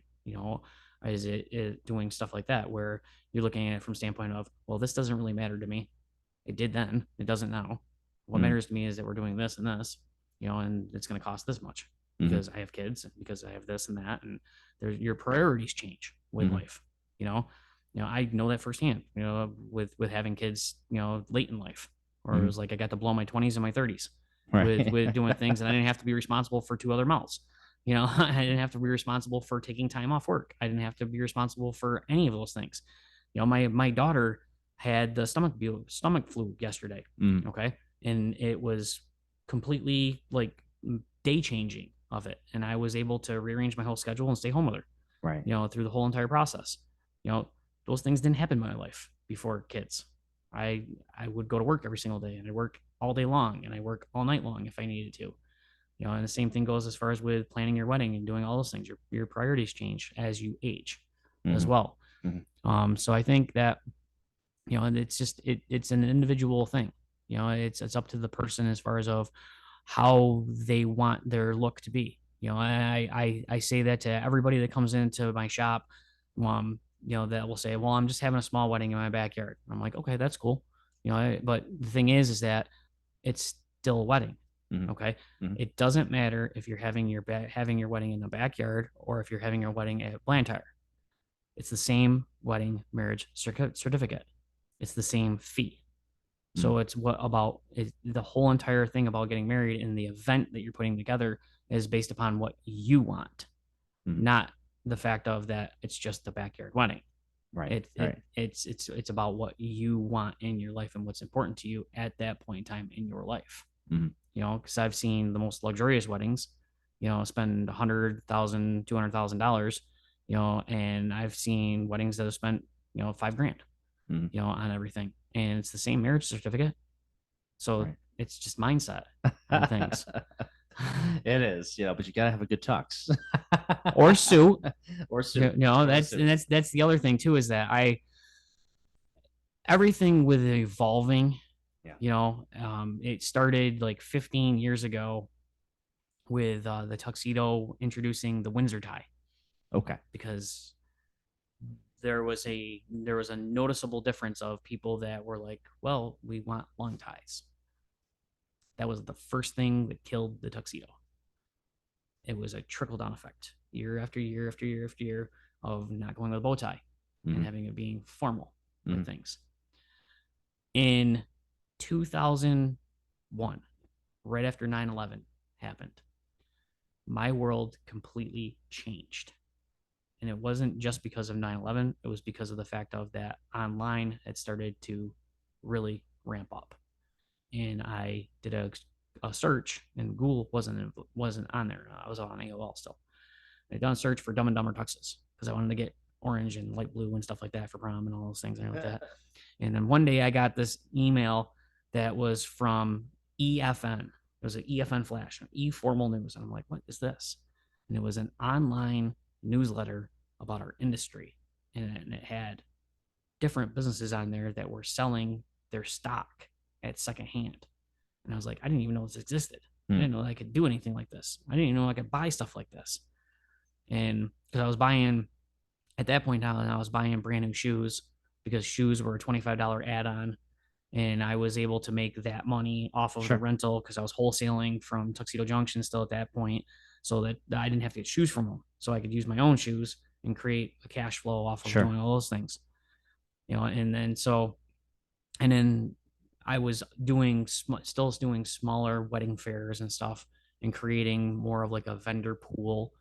I had in 2000, that's when Diane and I had gotten together, and became a couple, and she had brought stability into my life that I didn't have, organization that I didn't have, a lot of those things and everything. And she was running deb shops in the mall Mhm. as a manager. And so I was doing my thing, she was doing her thing, and so I responded to one of the ads that was on EFN to a place called Gino's Fashions in Long Island.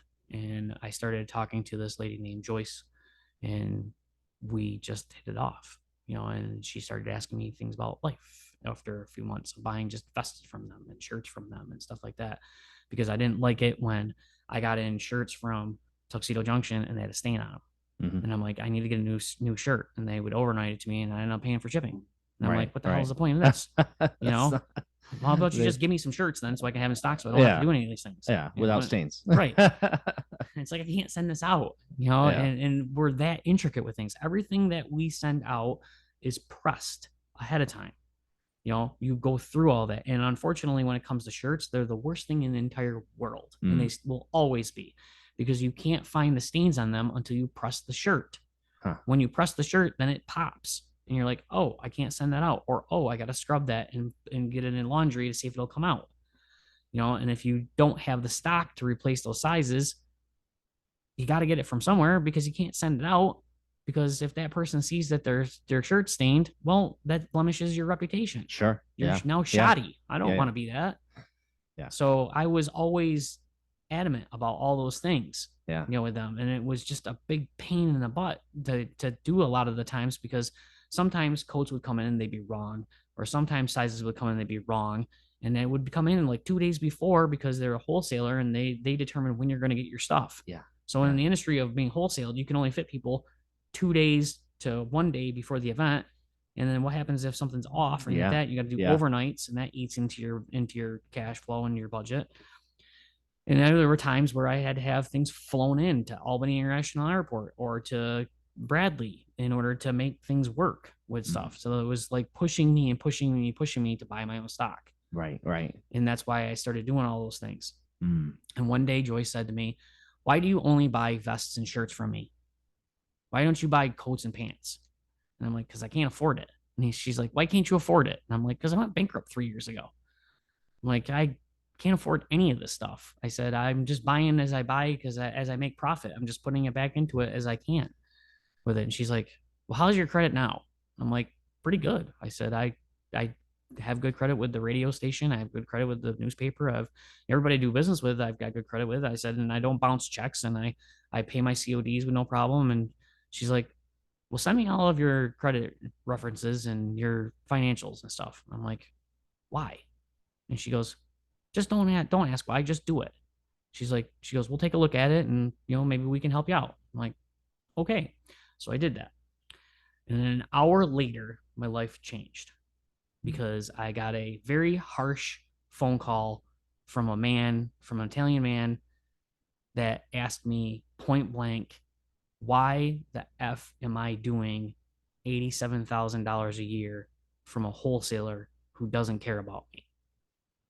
And I went, and it was like the first thing he asked me on the phone. And I'm like, I'm surviving. And he goes, well, that's a good answer. And he starts laughing. And I'm like, why do you know how much money I'm spending with Tuxedo Junction? I go, and I said, and by the way, I go, they actually do care about me. I said, they've done a lot of things for me. He's like, it's because you make them $87,000 a year. He goes, I'd care about you too. And I'm like, and I'd never had anybody talk to me like that before. Yeah, yeah. And I'm like, okay, good point. He's like, he goes, I'm calling you because my wife likes you. I'm like, what? He goes, my wife is very fond of you. And I went, who are you? And he goes, Paul Panone. I'm like, and he goes, you really don't know who I am, do you? I'm like, no, I have no idea who you are, man. I'm like, and I don't know who your wife is either. And he's like, you've been working with Joyce from Geno's Fashions. I'm like, yeah. I said, she's wicked nice. He's like, yeah, she likes you a lot. And he goes, that means I got to like you a lot. And I went, okay. I go, why? He goes, don't ask why. He goes, just listen to what I got to say. I'm like, okay. He goes, where do you live? I said, up in North Adams, Mass. I said, he goes, where's your shop? I said, in Pittsfield. He goes, you're in the Berkshires. I'm like, yeah. He goes, you're Country Day. I'm like, what do you mean I'm Country Day? And he's like, that's gonna be your nickname. I'm like, Country Day. I'm like, I'm gonna hang up the phone now. He goes, no. He goes, you don't want to hang up the phone on me. he goes, he goes, he goes, Joyce tells me you were raised on a farm. I'm like, yeah. He goes, that's a good thing. I'm like, sure. He goes, you were raised as a prepper? I went, yeah. He goes, that's a really good thing. I'm like, sure. I said, I can survive. He goes, yeah. He goes, you have, haven't you? I'm like, yeah, I have. He goes, I want you to think about what I'm about to tell you. I'm like, what? He goes, what if I asked you to come down here and learn how to do the tuxedo business for real? And I went, I don't have anything to lose. He's like, good answer. He goes, I need you. I'm like, how do you need me? And he goes, because you're not one of us. He goes, and you're young. He goes, and you're from a farm. He goes, and you have to get along with your family in order for you to eat, right? And I went, yeah. He goes, and you've taken all of that experience and you went bankrupt 3 years ago and you flipped it around and you're still surviving. And I went, okay. And he goes, come down this weekend and spend some time with me and my family. We're having a Christmas party. I'm like, okay. And so I printed out MapQuest directions, and Diane and I went down and drove down there. And I'd never been to New York City. I had never been anywhere like that before, and I never got lost at all. It was scary as hell. Mm. And I went there, and we went there, and it was this Italian restaurant that you couldn't get into because there was a guy out front that wasn't letting anybody in because it was a private function. And I went up to him and he's like, you're not allowed to come in here. I'm like, I was told to come here. He's like, what's your name? I gave him a name. He's like, you're expected upstairs. I went, huh? He goes, go. Went upstairs, and there's 200 people at least up there. I'm like, family Christmas party. Diane's like, yeah, we're like lost, man, and Joyce but your name was on the list. Oh yeah, right. And Joyce came over to me and she's like, Jerrid. And she kisses me on both cheeks and hugs me, introduces me to her daughter. This is my daughter, Jennifer. She runs our Farmingdale store. I'm like, okay. And I'm still standing there going, I don't know why the hell I'm here, you know? And she goes, you must be Diane. And she's like, do you drink wine? And Diane's like, sure. And she's like, I need you to go with Jennifer right now because I have to do some business with Jerrid. She goes, you can eat whatever you want, drink whatever you want. No one's going to charge you. No one's going to hassle you. She goes, have a good time. And she says to me, do you got your credit packs with you that you faxed to me? I'm like, yeah. You told me to bring 6 of them. She's like, come with me. And we walked throughout the party and I met every single CEO of every single manufacturing company in the country that was there, which was 6 of them at that point in time. Mel Howard, After 6, Lord West, Chaplin. It was in the conversation went exactly like this. She says, hi. She goes, this is the guy that Paul's been talking to you about. Goes, his name's Jerrid Burdick. Here's his credit information. Give that to your accountant. Paul says you need to open them up 30 days, not terms, as of Monday. And he's like, he's been trying to get accounts with you, but he doesn't have the money to do it as one of your bigger accounts. So nobody ever calls him back. He goes, those days are going about to end. And I'm standing there going, holy, how is this happening? And she literally told them what to do. And I'm like, how do you have this much power, lady? And she's like, he's going to be working with Paul. And Paul's going to be mentoring him, and he's going to be basically his right hand. And I'm like, I haven't even met Paul yet. And it went one after the other till they were done. And then we got done, and Paul came over to me and he's like, how you doing? And I'm like, and he's like, you don't know what's going on, do you? I'm like, no, I don't. Right. And I'm like, sir, I don't know. He goes, it's Paul. I'm like, okay, Paul. I said, why are you doing this? And he's like, because you deserve a chance. I went, why? And he's like, because you're not one of us. He goes, and I need somebody who can work with other people. He goes, because we're going to revolutionize this industry. And I'm like, how? He goes, you see all these manufacturers that are in here? He goes, they're scared of me. He goes, you know why? I'm like, why? He goes, because I have 10,000 of you that subscribe to my newsletter throughout the whole entire country. He goes, and they all do what I tell them to do. He goes, because they all give me their products. And if I don't like their products, they don't sell them. And I went, oh. He goes, those articles you've been reading? He goes, I read them.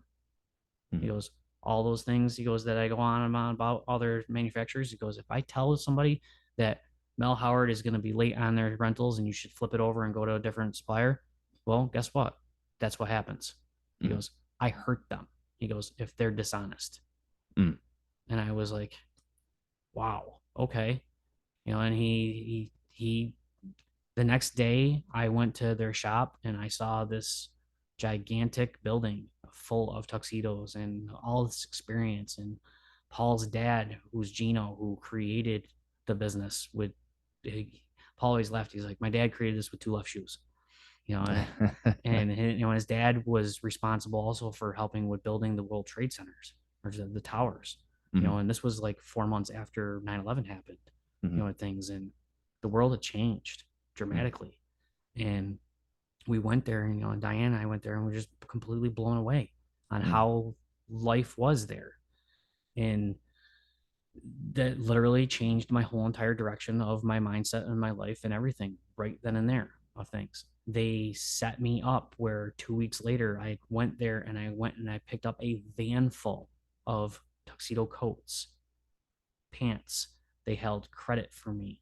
They included me on buying. They schooled me on how to negotiate. They told me how to do things. They showed me how to run a successful tuxedo business. And Paul was ahead of everybody with things on what he would talk about and what he would say. He was the first one that told me, he's like, the tuxedo industry is about to die. He goes, it's going to be all suits. And that was 15 years before anything, as far as like people were really wearing suits a lot for weddings and stuff. He's like, They took the tie because people wanted long ties. So you got now Windsor knot ties in it because people don't want to wear bow ties. He goes, so that's going to take the formal out of it. He goes, and it's just a trickle down effect. It's just a matter of time before things like that happen. Mm-hmm. He goes, and us need to band together in order to buy together. He goes, so that way we can combat the menswear house because they buy in millions. We can too, because we have that many businesses that are all together. He goes, and we can force the manufacturers to have locker stock, which they don't ever have. Usually it's 3 cuttings a year, every 4 months. You got to order ahead of time and then hope to God that they don't discontinue it because it didn't sell. And then you still have to buy it and everything because you put the order in. Mm-hmm. Things changed with his direction of it. Things changed dramatically with all of that. I got to go to Chicago with him to do a glitz show, to go there and work there with him and to see how manufacturers sold their goods and how to order things and how to do things the right way. Mm-hmm. I was able to be a part of his creation when him and Joyce created the northern show, where it was in Atlantic City for 3 years. Mm-hmm. I was able to go there, and these manufacturers that didn't want any time of day to me had to answer to me because whatever I said was through Paul on it. Right. So I got to know them. I got to be on the same playing field with them. Mm-hmm. And here I am, just a little tuxedo shop that does, 1,200 units a year out of my shop at that point in time, and I had no business of being in that pool. Right. None at all. It was God going, I feel bad for you. Here you go. I'm going to open this door. It's your job to walk through it. And it's your job to do all those things, and I was so close to that man, and to Joyce and to Jennifer and their family and stuff. And, when Diane and I got married in 2002, Paul and Joyce they were the first people that saw me when I got a limo. Mm. They were there before my own parents were there. Mm. That's how it was with them. It was about family. It was about, you're going to be part of us. They adopted me. Mm. They gave me abilities that I didn't deserve to have at that time in my life, man. Yeah. And they literally explained to me how to do things the right way, how to treat people. You need to become valuable to the point where you won't go out of business. Mm. And it was always, it's funny because a lot of things that I learned in the past have come back to help me with the struggles that I've had in the last year with my life and with working out and stuff like that. I follow Jocko and his podcasts, and he's a former Navy SEAL. And he always talks about long-term. There are short-term tactical decisions that you have to make in order to get to long-term results with things. Mm-hmm. Don't eat the donut just because it tastes good. Mm-hmm. Don't follow those things. And Paul was always like that with me, where he was like, you have to look at long-term. This business is about relationships. It's about you taking care of somebody who's getting married. They have a kid. You take care of that kid. That kid has friends. Those kids now get all married. You take care of all those kids in their weddings. All those kids have kids. And it evolves and evolves and evolves. And he goes, and you'll get to the point one day where you don't even have to do advertising. You don't have to do anything at all with it. And that's happened with things, because I've been able to be a part of all those families and stuff that have been able to take care of me, and renting from me or buying suits from me or doing stuff like that, and that's that whole part of my life. If that hadn't happened, I don't know where I would be, at all, and when Paul passed away, a year after that, my son was born, and I was my eyes were open big time onto the relationship that I did have with him. Yeah. Because there were a lot of people that, there were certain relationships that were in our buying group, and he was a very strong-headed, blunt person that made some really bad decisions as far as with relationships and stuff, because they couldn't keep their mouths shut a lot of times, where I can't. Yeah. And that's why he wanted me to be a part of all that, because I was good at negotiating and talking to people. Uh-huh. Yeah. I know when to be quiet, and that takes time too. Oh my God, it definitely does. Oh, it definitely does. And so I had a situation before where, he and someone were really good friends, before he had passed away. And he called me one day and he's like, I screwed this relationship up with this guy. And he's like, I need your help. And I'm like, why can't you just call him yourself? He goes, it doesn't work that way. I'm like, yes, it does. Do you realize that you're calling me for advice? And he starts laughing and he's laughing. And he's like, I need you. I'm like, okay, I'll do whatever you want me to. And called the guy and I was like, look, I said, I just had the conversation with Paul. I go, he feels horrible. And he's like, well, I feel horrible too. And I don't want to talk to him. And I'm like, look, I go, he could drop dead tomorrow. I go, and you're going to feel bad about this. I'm like, you need to think about these things. And he's like, I said, just answer the phone when he calls you, because that's what he's going to do. And he's like, I'll do this for you. I'm like, thank you. I appreciate that. I call back Paul. I'm like, call him. He's like, yeah. I'm like, yeah, call him. I'm like, it's that easy, man. He's like, well, he'd hang up on me before if you didn't call him. I'm like, just call him. And it was patched up and done before Paul passed away, Mm-hmm. you know? And it still comes up between the person and I, about it, where it's like, you mended that. And I'm like, I didn't Mm-hmm. do anything. I just made a phone call, but it was just one of those things where people will answer the phone when I call because I don't do that to people. I've understood that in my life where it's like I need to shut my mouth. It doesn't matter what I think about you personally. It's about what can we accomplish together, because I'm not going to always agree with you, just like you're not always going to agree with me. And that's how life is. Mm-hmm. It's about compromise. It's about negotiating, you know. And when he passed away and I went to his wake, I was blown away because of the fact of that I didn't realize how actually really important I was with him, Mm-hmm.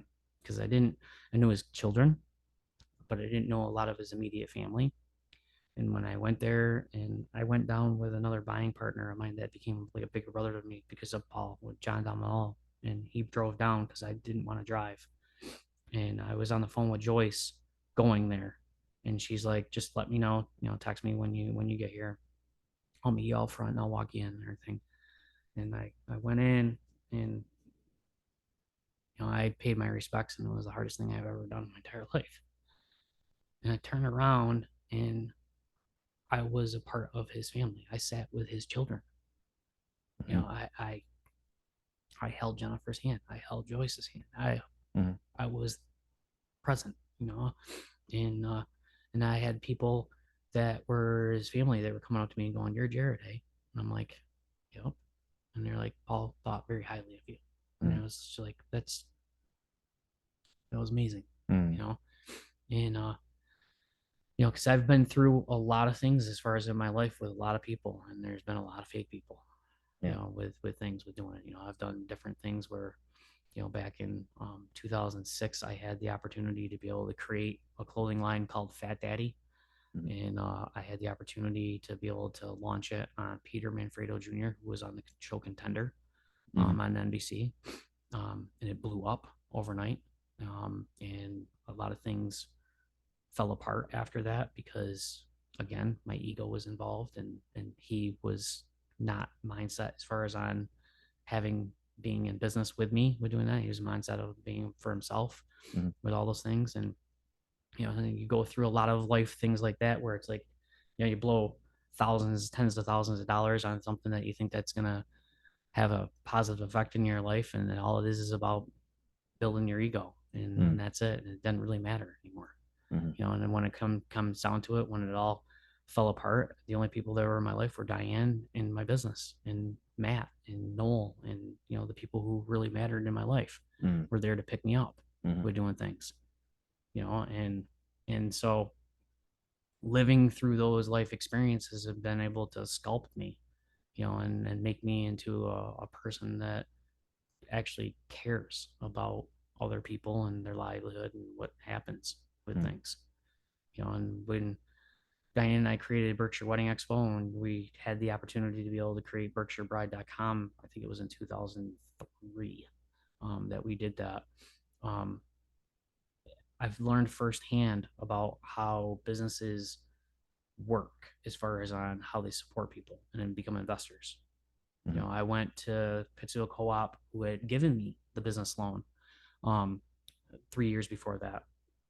And That's probably one took of the it. first loans you ever got, right? That was the only loan that I ever got. Yeah, because I I wasn't. mean, yeah. I didn't have any banks at all that wanted anything to do with me because I had gone bankrupt when I was 25, Mm. and so I got the loan from them for $35,000, and that was the same year that I met Paul, which was in 9/11. And then 3 years later, I think it was 2 or 3 years later, it was 2003 or 2004 that I had the idea to we had the idea to create a website that would allow us to be able to have the playing field of representing the local wedding industry and representing people who are getting married. Mm-hmm. And we had created a business called Berkshire Wedding Associates, and Diane and I had created that to and put it on next door to Tux Express, because at that point in time, Noel, who is my business partner, because we have a DJ business too, which is Pulse Entertainment. That's another reason why I got into coordinating and doing all those things too. Yeah. Noel said, I'm going to close the shop. And I was like, you know what? I talked to Rick Kimo about it. I'm like, I got an idea to do a wedding planning firm to do there. And I have all these businesses that support our wedding shows and stuff, and they could have a hub being here, and they can pay us money, to have rent with here and doing all that stuff. And then that evolved out of the first year to being like, well, we could create a website, and let's call it berkshirebride.com, and I went to Pittsfield Co-op, and the vice president of Pittsfield Co-op listened to my idea and laughed at me and said, this is not a tangible asset. A website is. Yes. Yeah. It's not a tangible asset. We can't take it from you if you don't pay us. And I'm like, but I've been paying you on my loan, and I'm trying to do this because I have a wedding show that is getting bigger and bigger, and this can help it with doing it. No, we wouldn't get involved in that because I needed $10,000 at that point to do that, because websites were wicked expensive. Yeah, back then, if you're we were talking about before we started this, yeah. it just was ridiculous. Yeah. And so weren't web programmers. Ridiculous at that point, Yeah, absolutely. And so, but even that domain name probably has great value today. It does and it doesn't, because I'll get into it because of the way the wedding industry has evolved. It's more inclusive. It's not about bride. It's not about groom. It's about spouse and future spouse. You have women marrying women. You have guys marrying guys. You have a whole different type of world now, where it wasn't like that, 20, 21 years ago. Yeah. So it's the same exact thing with me going back. And when I went to name it Tux Express in 1998, I should have named it Burdick Clothing, because I do more suits than I do tuxedos. And the only reason why I can get away with that is because I've been in business for so long, and so many people know that we do suits already. So thank goodness that we have that reputation and all of that behind us to be able to do that. Or else I would never been able to survive, with doing that, because literally 90% of my weddings are in suits. Only 10% are in tuxedos. Right. My name of my company is Tux Express. So it's like, I want to go back and be like, no, don't do that. Do it as Burdick Clothing. Follow Steve Valenti's path. Right. Do that. Valenti Clothing. But I wasn't in the mind frame of that, because it was a different era in life. It was a different time in life. I hadn't survived all those things. And so I left the bank and called Jimmy Regan, who runs Transport the People and CRT and Rainbow Taxi, and he's Corky's right hand. And they had been one of my vendors since 1996 that threw money at me. And whenever I was doing a show, or whenever I came up with some kind of promotion that I wanted to do, or advertising or anything like that, they always were on board for everything, and they were always really great at giving advice. And I called Jimmy and I was in tears because I was embarrassed.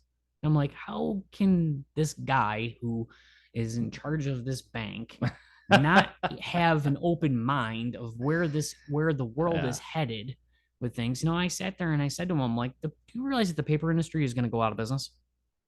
And he just looked at me and laughed. And I'm like, I'm serious. Like, online is about to revolutionize the way world works. And that's how it's going to be. People don't want to go and plan their weddings outside of their house when they can sit there in their PJs and go online and search for things. I'm like, They don't want to. And I learned all that from Paul Mhm. because of everything that he had done within our industry, Right. because he was before Facebook, he was before Twitter, he was before all that. He was using email addresses to email his newsletter out to Yeah. all these businesses, Right. and they were following him, and he had Yeah. 10,000 subscribers, Yeah. you know, back in 2001. Right. And, and the arbitrage on that was probably really powerful because we weren't getting flooded with emails No. during that era. So it was, the click rate was probably that much greater Yes. back then. Yeah. Yeah. And Google wasn't even No out. Google. There was Yeah. no Google. Yeah. So You email know, marketing was like at its probably peak then. yes. And its value. Yeah. And so I just couldn't understand it. And Jimmy said to me, he's like, some people just can't see the future, man. He's like, he goes, think about what you got to do in order to get 10 grand. And I'm like, I have no idea. He's like, you're smart. Think about it. He's like, you'll figure it out. He goes, we'll invest. He goes, but I ain't giving you 10 grand. He goes, so go home, figure it out. And I went home and I talked to Diane about things. And I'm like, I just don't understand why this is easy as far as for a banker to look at something like this, because it's going to help out with everything within our Right. industry. Yeah. And it took me, I don't know how long it took me. It didn't take me very long though, because I sat there with a piece of paper and a pen and I went, how many vendors do we have? Yeah. And I went, we do a Northern Berkshire show, a Central Berkshire show, and a Southern Berkshire show.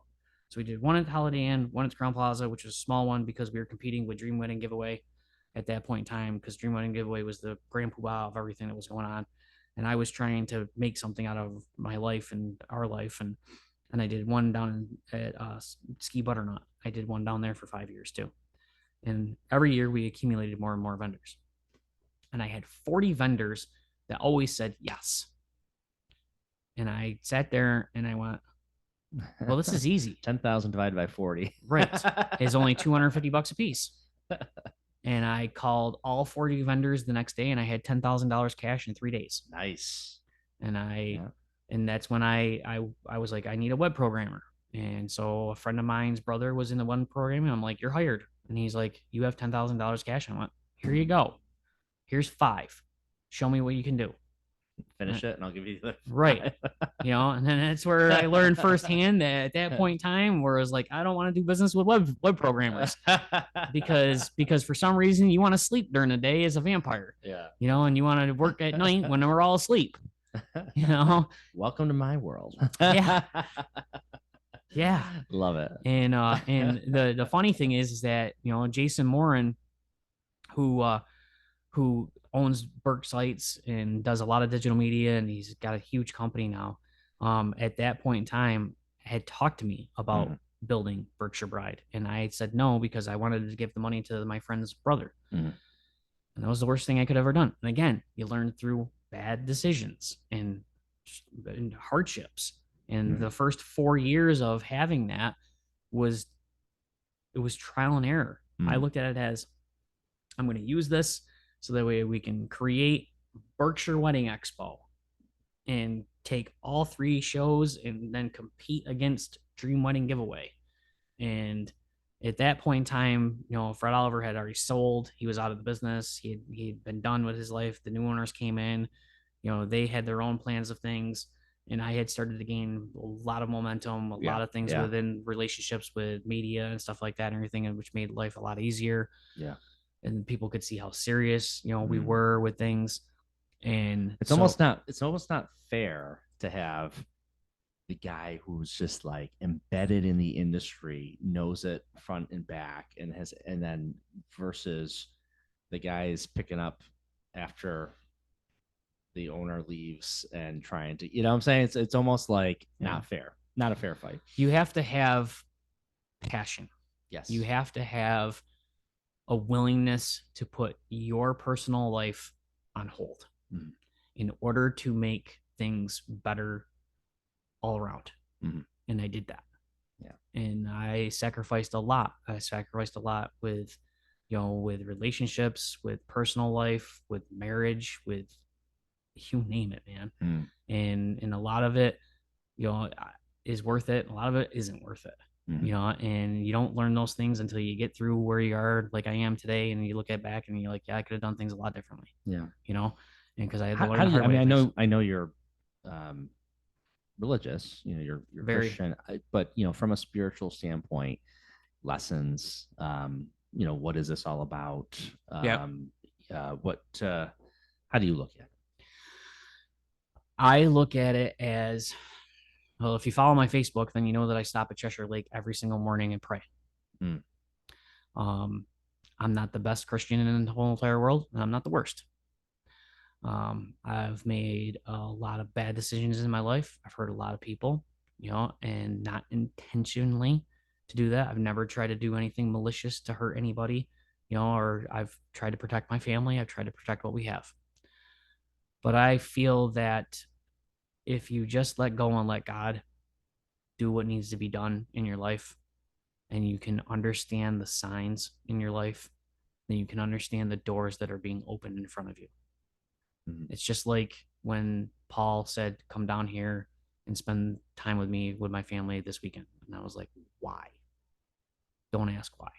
Just do it. mm. You know? Luckily, he was persistent enough, Yeah, well, and he got through to you. Right at I that didn't time. have I didn't have an option. That's the thing. I didn't have anybody else in my life that was like that. Mm, I didn't have anybody else in my life that was that demanding. At that point in time, I had a decent relationship with my dad. I've had a decent relationship with my mom, with things, but my business became like my baby, and I had to nurture it and I had to grow it and I had to do all those things because that's the only thing I had in my life that was consistent other than, Diane being in my life for the last 22 years. mm, I mean, I had Matt in my life, for my whole life that helped me with everything, and then eventually came and worked with me at the Tux business. Thank God, and helping me and doing that, and now Noel, with him being next door and being put into my life because he had the Melody House, and he and I started talking, and then I got him into DJing with Denning Entertainment when I was DJing there, and then we broke off from Denning Entertainment and created our own business together, and letting go of that and letting him do his thing, and me just being the partner as far as with it, and he's an amazing guy, amazing guy. mm, He's put up a lot with me, and and to now to the point where now his kids are grown and now he's helping with the Tux business a lot with things, and he's still DJing. He gets booked out 2 years in advance, right. things whereas I stopped DJing, almost 6 years ago because I had the opportunity to work in the cannabis industry and be Mm, able to take my plant science knowledge that I did get with hemp and mm, everything and create Berkshire Wellness in 2018, mm, and replace that income that I needed in order to pay for a house, mm, and that's, and I think God has a lot to do with all those things. yeah. He puts all these people in your life and it's free will. Mm, You have the free will to say yes or no, but you have to understand the signs that are in your life in order for you to do anything. mm, You know, it's just like with me going through everything I've gone through in the last year with stuff, and you you you have to accept what happens in your life and you have to look at it from the things of what can I change in my life and what can I not change in my life, mm, and what can I change in my life that is going to make me a better person moving forward and help other people maybe get through what I'm going through, and going and working out has done that, and there was a reason, for example, that Doug Merrick came into my shop last year in the fall, who's mm, from the North Adams Elks Lodge. And I've been a member of the Pittsfield Elks Lodge, but I've just been a member. I've paid my dues. They support me a lot. Their buildings in back of my tuck shop. sure. I've done whatever I can do with helping them as far as with paying my dues or doing anything for the guys there and stuff. And him coming in and saying, "Why are you a member of the Pittsfield Elks Lodge when you live in Clarksburg?"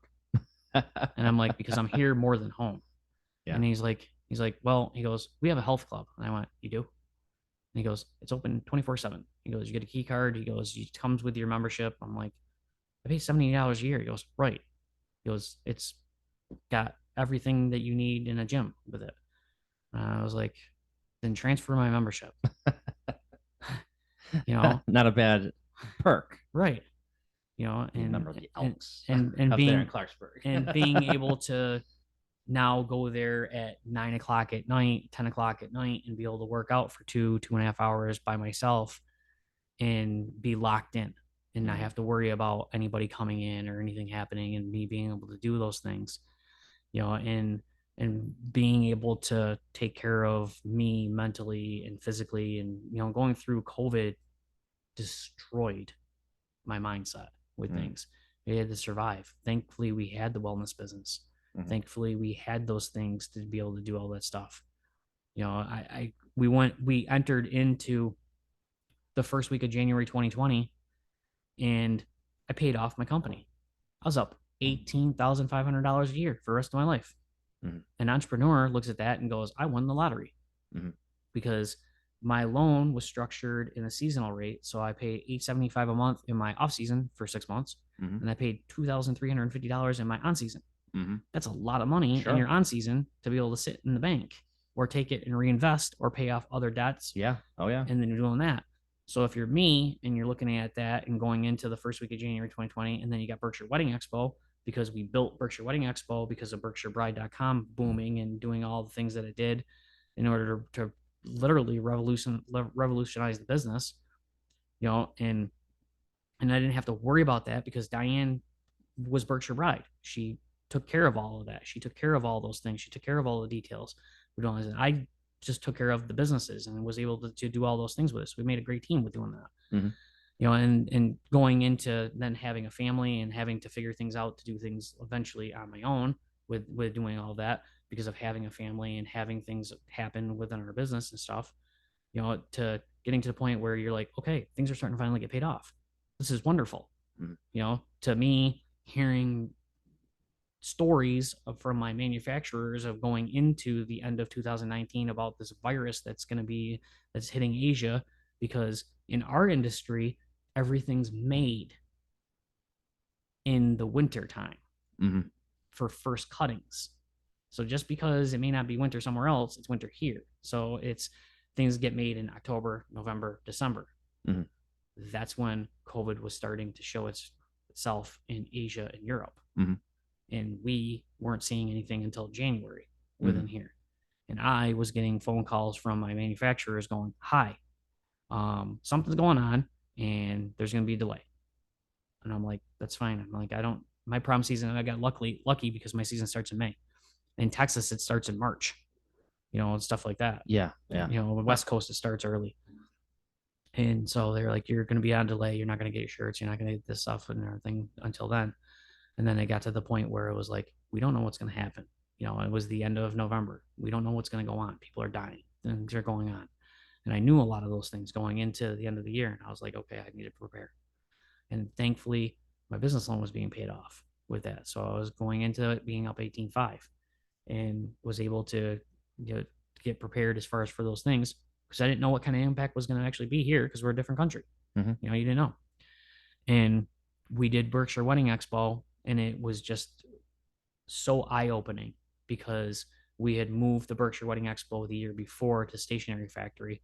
Yeah. And it became the best move ever with it because of just Steve, the owner, and his wife, care. It was like, and it wasn't that the Crown Plaza didn't care. It was just different entities. It was different business models. It was one of those things where it was like, he did Berkshire Wedding Expo. He was part of Berkshire Wedding Expo. He was part of Berkshire Bride for a number of years before that. And at that Wedding Expo in 2018, he whispered in my ear, he's like, you should really come see our factory.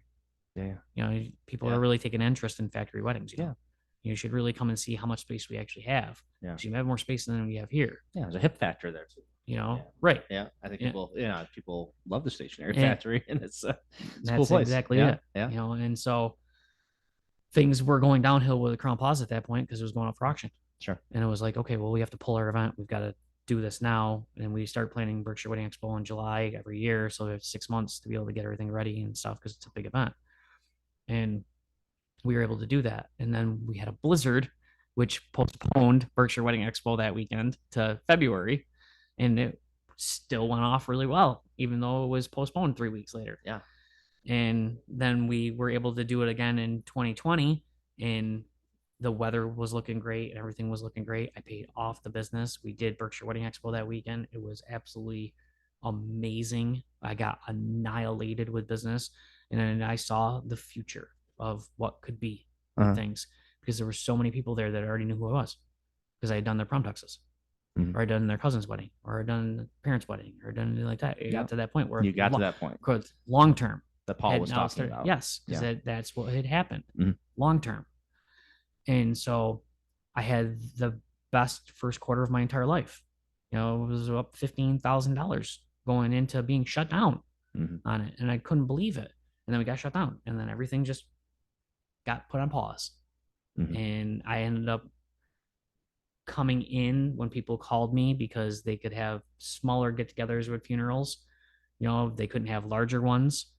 And I ended up renting black suits more than tuxedos or suits in general, just black suits. Mhm. And I went through 2020 with being able to do that. But my wellness business really clicked in that year. And it was in the same day of being shut down because I had vets that I helped treat with backlash syndrome from post war Mhm. with cannabinoids and stuff that called me freaking out because they didn't think that I was going to be able to get them their CBD because they didn't think that I was going to be able to get stock or things shipped in or anything like that. And what they didn't realize was that I had already prepared to have stock in and I overstocked myself with supplies from New Leaf and from EEQ and different stuff like that. Mhm. So that way I wouldn't run out of things because I saw what was happening within the markets of Mhm. it. And I was able to take money to be able to get that backed up and do all those things and get Yeah. us through the whole year Mhm. with it. And I did so much wellness business that year that it saved our family, Wow. and helped pay our bills and helped Mhm. keep things. And thank God I have a great landlord with Irving Cohen, and I have good relationships with people that allow me to be able to pay back rent and do things like that and everything because they got to still get paid. Mhm. They still have to function, Mhm. with things. And thank God I have relationships like that with it. Yeah. But I got to the end of 2020, man, and I didn't think I was going to stay in business because I just didn't want that feeling anymore. I Yeah. didn't like going in. And the biggest thing that was scary about it was the fact of that at that point I had a 3-year-old son and a new baby. What happens if I come home with COVID Mhm. and I give it to them and they die? Mhm. I had to go through that mindset every single night. You talk about as far as Yeah. God wise, I sat there every single night because I put my kids to bed and I would put Vita to bed in her crib and I would just pray over her every single night. Please, God, don't let me bring COVID, Yeah. because there's nothing that can help her. Mhm. Nobody knew how to treat anybody. It was just people were dying Yeah. by the hour, Mhm. with things, and it was hard. It was extremely hard because I had to make a living.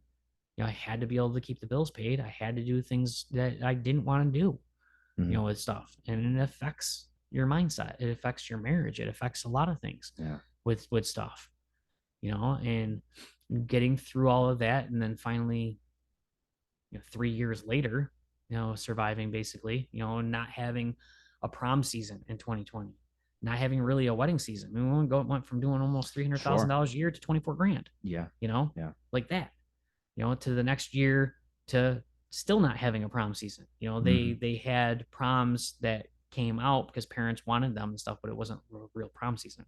Yeah. It wasn't anything like remotely what we usually do. Yeah. It was enough to just get by, Mhm. to last year, where it's like everybody assumes that, oh, you must be booming. There's a whole bunch of weddings that are happening and all that stuff Everyone, like you're that. backed up, You because know, everybody had to. and it's not Yeah. that case. So yeah, what did happen there? Because interestingly, that was the narrative that was out there that, oh well, everything is so booked because now you have just the backlog. Yeah, That was the narrative, but that's half true. half true. It, Okay. it's So it doesn't replace the full, like, almost basically 2 years you lost. no, nothing will ever You do know what I'm that. saying? We're you Like, it may have been a better 2022 right. than an I had a average better year. 22 than I had a better 2021, and I had a better 2021 than I had a 2020. Mhm. But nothing touches 2019. Yeah. Nothing. Still. Right now. No, still. Okay. Hopefully this year will. But the thing is that that's why Berkshire Wedding Expo is such an effective tool, Mhm. is because it's like the genie in the bottle. It allows you to be able to see and meet people who are getting married and know what's happening right off the get-go in January. Whereas if you allow the process to happen on its own, it takes forever because people will call you when they feel that they need you. Right. That's Right. the whole thing. But now you're picking up a list. Right. You're picking up Now relationships, but actually you actually have names, numbers, Right. and emails, and you can follow up. Exactly. And that's why Berkshire Wedding Expo was such a key event with kicking off the wedding season every year. And it had been, and we built that to that point. And then having 3 years off of not having a Berkshire Wedding Expo, that makes life really hard. You know, a perfect example is I had a bakery that was born out of COVID, and she had never done anything as far as like physical shows or anything like that, or had the opportunity to. She lost a wedding because they called her 3 days before the wedding to see if they could get cupcakes and a cake made and all that stuff. And she's like, I don't have the ability to do that. The problem is that when you're dealing with somebody that's for their wedding and you say no to them, now they move on to somebody who will say yes. Okay. Now you've lost that wedding and that future business right forever. Because I mean, every wedding is a marketing opportunity. Correct. If you're a photographer, if you're a DJ, Yes. if you are a tux or suit provider, you know, because people are going to know who provided it, and that's one of those. So the cake, who made the cake? Well, you got 150 people. And think about the residual trickle down effect that that has. You get married, you get that wedding cake. You have an anniversary, you get an anniversary cake. Sure. You have a baby, you get the birthday cake. And it keeps on evolving throughout the entire process of the relationship, because why wouldn't you if they did good by you? If they did a good job. Right. Yeah. Now you say no at the beginning of that relationship and you don't get to create that relationship, and now it's gone. Yeah. Yeah. That's exponential. Right. There's math here. You look at you got to look at it as long term. Yeah. Again, you know, it's about long term. It's about short term tactical decisions on how you have to do your business in order to achieve long term success. And that's how business is. Doesn't matter what business you're in. Yeah. That's how you have to look at it. You know, and Berkshire Wedding Expo is that tool to be able to help with gauging where the industry is headed and what's going on. You know, we were able to do Berkshire Wedding Expo 2023 and gauge almost 200 weddings at the Wedding Expo. You know, I had 58 vendors that were there. The crazy thing is that 60% of the vendors were brand new. That's amazing. It's because of COVID. Yeah. It's because of businesses going out of business. Business goes out of business. People retire because they've had enough. People die that are in the industry as well. People that don't have enough staff that cannot just do the Wedding Expo at all. Now you take into the fact of that, now you're left with 40% of your original vendors that could do it. You have to recreate the event. You have to recreate the whole birth of everything, because it's a brand new type of thing, because it's been 3 years off now. You have to do something as far as like with our website, with like berkshirebride.com. We had already been dealing with same-sex marriage before COVID had happened. Sure. And what we were going to do. You know, it was long discussions between Diane and I about what are we going to do. We'll let it roll because it's not a lot yet with doing it, but we need to fix it at some point down the road. The problem is that you invest hundreds of thousands of dollars over the course of 20 years into a website with all articles based upon bride and groom and doing all those things. And, you know, it's like my web guy, when I talked to him in November and we were going through this process, and it was just me now with doing the Wedding Expo and me now doing with the website and everything else, because Diane is now taking a job with being administrative assistant to our church with things, and she's out of the wedding industry with it. So now I'm looking at it from the standpoint of, okay, I got to do this on my own as far as with doing these things. And that's fine, because I can understand how to hire people to do these things. But I'm in a fight with my web guy going, I don't want to do this website anymore. I just need it to be the back end of things, because we've created such an asset when it comes to booking that attendee to going to the Wedding Expo, because they fill out a registration to go to the Wedding Expo. They create a wedding account on the back end of it. They use that wedding account to create their guest list, to be able to do their seating tables, to do all those things. Then we made all those things built to do all those things to capture those people so they go on our website every single day. to be able to do those things. But in the same regards, I don't want to piss anybody off. You know, I'm not in this industry to tell you who you should marry. I'm not in this industry to tell you should fall in love with. I'm in this industry to learn what's right and wrong and what I should do as a business owner in order to evolve. I don't get to tell you who you're going to marry. You know, if you're in love with somebody who's the same sex, great. Being in love is awesome. You know, but I need to adapt and evolve that website so that way everybody feels included. So that way nobody feels excluded. You know, and that was the whole process that we had started in November with Berkshire Bride, where it was like, that's why I bought the Berkshire Wedding Expo.com and had it redirected into that. That's why we took the header off of Berkshire Bride and made it in Berkshire Wedding Expo. We just concentrated on the back end of things, so that way people, we took out bride and groom and made spouse and future spouse. And I asked a lot of people from different communities, what are your thoughts? Go on our website, read everything. You know, and my web guy was like, we need to really concentrate on all of this and put something in a formal statement on our website that we're trying to make it so that way everybody's included. We want your feedback. We want all the criticisms. We want to hear from you, because I'm not perfect. I want to know what I can do to make everybody happy with doing it, because it is an asset. You know, it could be something that could really help revolutionize again this industry. You know, and then creating Berkshire Wedding Expo, evolving along of all of that as well. And we were successful with all of that with doing it. You know, with Berkshire Wedding Expo, it was amazing.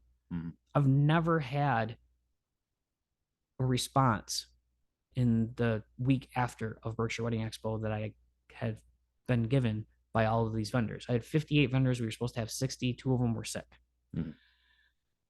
All 60 have emailed me back saying, we're in for next year. Usually that doesn't happen until July. Okay. So immediately I'm like, okay, I need to talk to my web guy, because we need to do something about the website, because we've got to figure some things out. How do we evolve? Because BerkshireBride.com has been the staple name for 20, 21 years. And I don't really want to create a new website. I don't want to create a new vehicle. Let's improve the vehicle that we have with doing it. So I got thinking about it, and I'm very lucky. I'm very blessed to have all these different relationships. But Jim and Lisa Powers own CJC Lighting, and they've been a vendor of ours forever. And they work with us hand in hand with doing it, because they own their own Springfield show at the Basketball Hall of Fame. And they have what's called the Wedding Source book as well. So we share the same type of problems with life. So I'm able to bounce ideas back of them. They bounce ideas off of me, figure things out. When they went to do the November show in 2022, I was like, awesome. I'm like, let me know how it turns out, because I want to make sure to do Berkshire Wedding Expo, and I've got it scheduled for this date, and theirs turned out successful. I was like, all right, that's great, because we can use that as an influence to be able to do this. And I got talking to them about everything, and you know, they have been very, very helpful as far as of what to do, and you know, how things work for them out there and stuff. And you know, I was able to think about things, and I had a meeting with Jason for our web design and stuff to figure out what we want to do. What's the next step of things? And then I started thinking about it, and I was like, you want to represent all of the industry. You want to make sure that everybody's included. You know, not just the people who are getting married, but the little person or the big person or all the venues and everybody with doing it. And we really don't have an actual like entity that actually is going after people who are out of town and out of state to get married here. And that was the one thing that lacked with Berkshire Bride, where it was like we were so focused on making sure that it was all about businesses that are a part of Berkshire County, and you got to pay taxes here in order to do anything with us. And that's an awesome thing to do. But that was before online boomed the way it has. And, you know, the weddings could hire somebody from outside of this area and look at people that they wanted to do business with on their own. So I called, you know, Blue Metals, Country Club Pittsfield, you know, a lot of the venues that have all kinds of out of state vendors that come in and everything. And because that honestly, that's, I mean, it makes sense that you're like, well, of course, there's all these people from New York and Boston and all these other places that come to the Berkshires, but how do you actually connect with them? That's right. I mean, even I think even the Chamber of Commerce, you know, people have that kind of trouble when there's a lot of investment in trying to capture that market. it's not as easy as one would think. No, it's not. But the thing is that when you're one of them, it works a whole lot easier. Mm. And that's why everything that I've done, or that Diana and I've done, is, or that Matt, Noel, and I are doing now, together as a group and as a company works. Mm-hmm. It's because I'm them. Mm-hmm. I understand how hard it is to build a business, to market a business, to run the business, to have a family, to feed your family, to get through the winters, to do all those things and everything with it. And so the more and more I got thinking about it, and when Berkshire Wedding Expo happened the way it did, and it was a huge success. Mm. It was anything that anything that happens and that's a huge success like that, when a week after, when you have all those vendors say I'm in for next year, Mm. and you haven't even set the date yet. Because if they're not, usually maybe July, they're thinking, oh, okay, wow, the right, season's going pretty well. right, Got a couple weddings under our belt. right, I guess there's some value to this. right, I'll give Jerrid a call, say we're in for next year. But when you get it the week after, right. And but I mean, also helpful is probably the 2 years before where it was like not business. There wasn't business as usual. So suddenly it's like, wow, we're this is really doing something and we're right, moving. And so right. that's a double hit there. So yeah, those calls came in. And I noticed all that, and then I Mm-hmm. started to involve everybody in discussions, and saying, well, what's important to you? What do you want to do with this? And the more, Kat Lockridge that owns Classical Tents has been a huge Oh yeah, part of everything with she's a me. powerhouse, huh? She is. She is She's a high wealth energy. of knowledge, Mm-hmm. and she's created like the Lennox wedding tours years back that she tried to do exactly that, was to bring in people that were getting married and working with the wedding planners and stuff like that, to bring in weddings for Lennox in the area and to build that up. Mm-hmm. She never got any support though. Interesting. That's the thing, and so you can just do so much on your own for just so long without somebody else believing in what It's you're interesting doing. is all the venues, of course, are sort of competing with each other. I Yeah. mean, this is the classic tale of so it's interesting. Do you cooperate with your competition because maybe you feel you have a better funnel, through your own way, as opposed to maybe if you work together Mm-hmm. with that critical mass, Mm-hmm. then Lennox or wherever becomes a greater destination, Right. and then the volume as a whole, it Oh yeah. raises all the ships, Oh yeah. as the metaphor goes. People need accommodations. People need to eat. People need to get gas while they're here. Yeah. All those things. Yeah. And you said it perfect word, funnel. Mm-hmm. That's exactly what needed to happen, was Mm-hmm. a funnel. And so I got thinking about what Jim and Lisa do with their wedding source book and all the different things with that and what we were already doing to begin with. And I went online and I bought BerkshireWeddingGuide.com, Mm-hmm. and couldn't believe that it was available. Yeah. And I went into my meeting with my web guy 2 weeks ago, 3 weeks ago, and he says to me firsthand, he's like, what are we going to name this? I'm like, BerkshireWeddingGuide.com. And he laughed at me. He's like, that's not going to be available. I just bought it. And he's like, how was that available? I'm like, I don't know. Yeah. He's like, see? And again, mm-hmm. God works in mysterious ways. Mm-hmm. Karma comes around with things. You do good things, you take care of people. Who knows what happens with things? And so I bought that, and now that the website will now be becoming BerkshireWeddingGuide.com. And the whole purpose behind it now is going to be an online wedding magazine that represents our entire Berkshire wedding industry and the businesses that come into Berkshires that supported it as well, and getting married in the Berkshires. And we're going to create a promotion called Destination Berkshires. Mm-hmm. So that way it can fuel with people who are living outside of Berkshire County that may want to come here and get married. Mm-hmm. And so we're going to evolve into that with having our own wedding magazine that's going to be Berkshire Wedding Guide. Fantastic. And that will be also made towards the end of the year, so that way it will be implemented in around the Thanksgiving time area. It's my job as the promoter and the organizer of it to work with every single venue in this whole entire county, and to learn from them and learn from them what's important, Yeah. and to make it so that way they can be listed on this and Because taken care people, of. I mean, and so that's actually really interesting because um, you have the website and you were ahead of your time then. Remember, the mortgage guy from Yeah, Pittsfield Co-op is the like, vice president. yeah, this isn't, there's no asset here, whatever. Yeah. Um, but then knowing how tourists act, they love those glossies. Yeah. They love, coming into town and picking up, oh, there's Berkshire Magazine, that's cool, and picking up these. Oh, here are the real estate booklets, Yep. and now having that, and then I presume trying to distribute that beyond the Berkshires, perhaps, in different locations where it may hit some target audiences. So print is not dead. So that's the interesting thing, and that's the thing is that you look at it from how can you use it better, right. and that's the whole thing is that Berkshire Eagle has Saturday and Sunday newspaper, so doesn't Springfield, so doesn't Albany Hudson area, so doesn't Southern Vermont, and all those things. The magazine could be distributed in that way because you can pay them to distribute things in their newspapers. Okay. You can also use the online website in order to promote as far as into the digital market between doing emails and all digital advertising.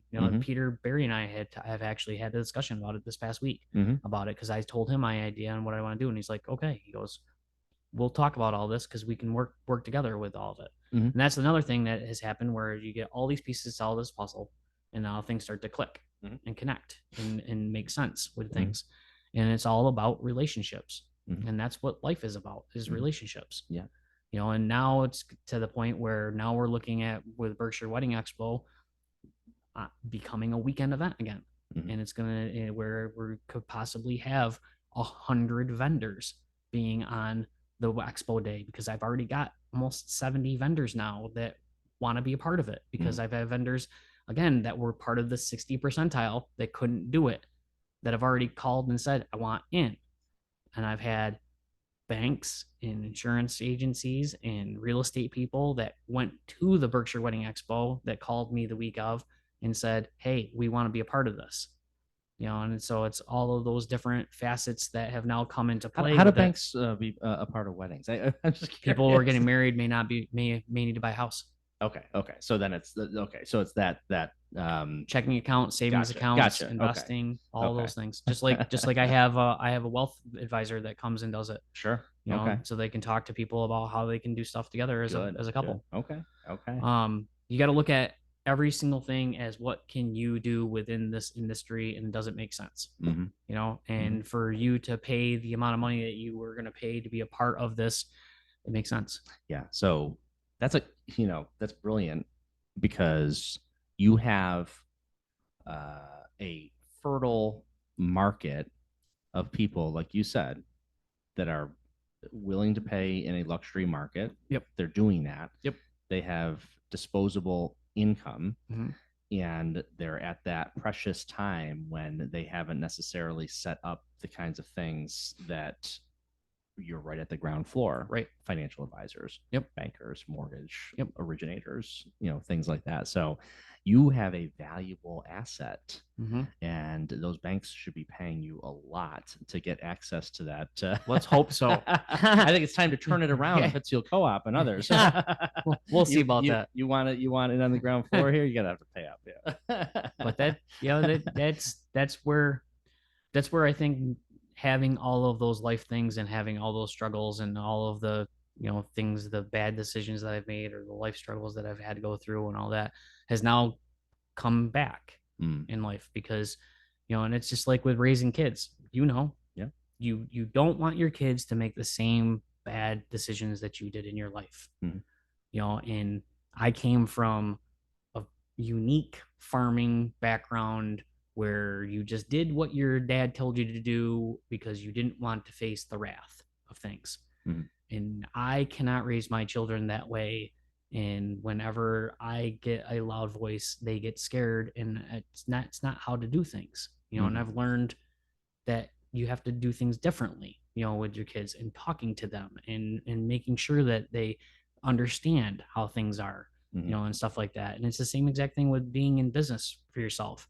I don't have to be right myself, but the decisions that are made have to be right to Right. begin with. Yes. Yeah. Okay. So I understand that you got to check yourself, because I've made a lot of bad decisions in my life, but I've also made a lot of good decisions in my life too. And I've also learned a lot from those bad decisions that I've made, and not to make them ever again. Mm-hmm. And to look at it as a standpoint of, okay, well, I'm still alive, I'm still breathing. What can I do to make things better? And same thing goes as far as with the evolution of my life personally, where I've had friends that I started to talk to about this whole process, that I wanted to start working out and I wanted to train and I wanted to do things. I'm very fortunate, extremely fortunate, to have such good relationships. One of my good friends is a mental counselor, a mental wellness counselor, and he's a semi-pro wrestler. Mm-hmm. He's helped me out dramatically. Another guy, a couple guys that have run Bone Frog and done Tough Mudders and stuff like that, and telling me this is what you got to concentrate on. This is what you got to do, and so on and so forth. I'm good friends with 3-time welterweight champion Jose Antonio Rivera because of Fat Daddy. Mm-hmm. That's the only reason why I'm friends with him. Mm-hmm. And he brought God back into my life, and he helped me through a lot of that struggle that I went through with that. And we still are friends, and we still talk. I can call him today and he'll answer the phone.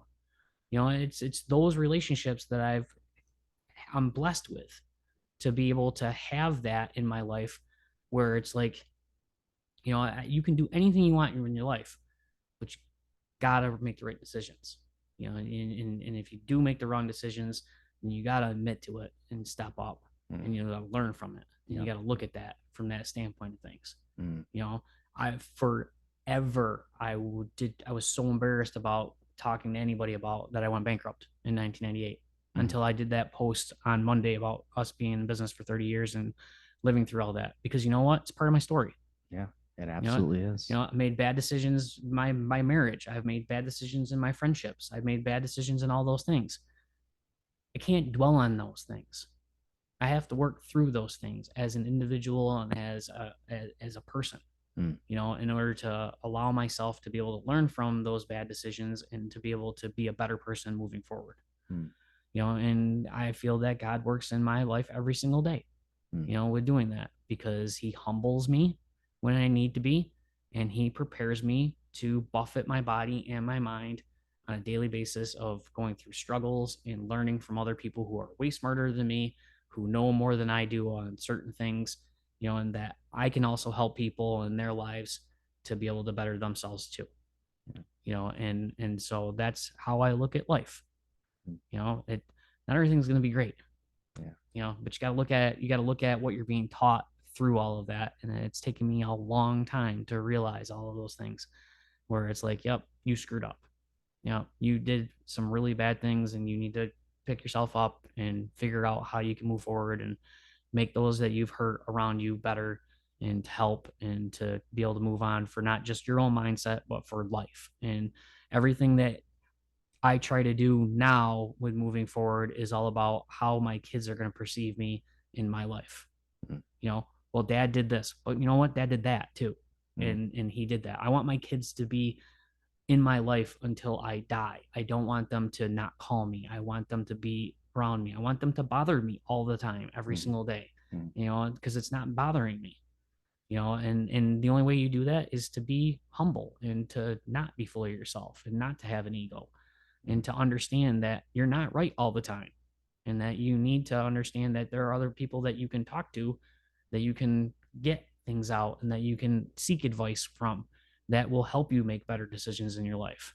Mm. And I'm not a perfect person. Nobody is. Nobody is.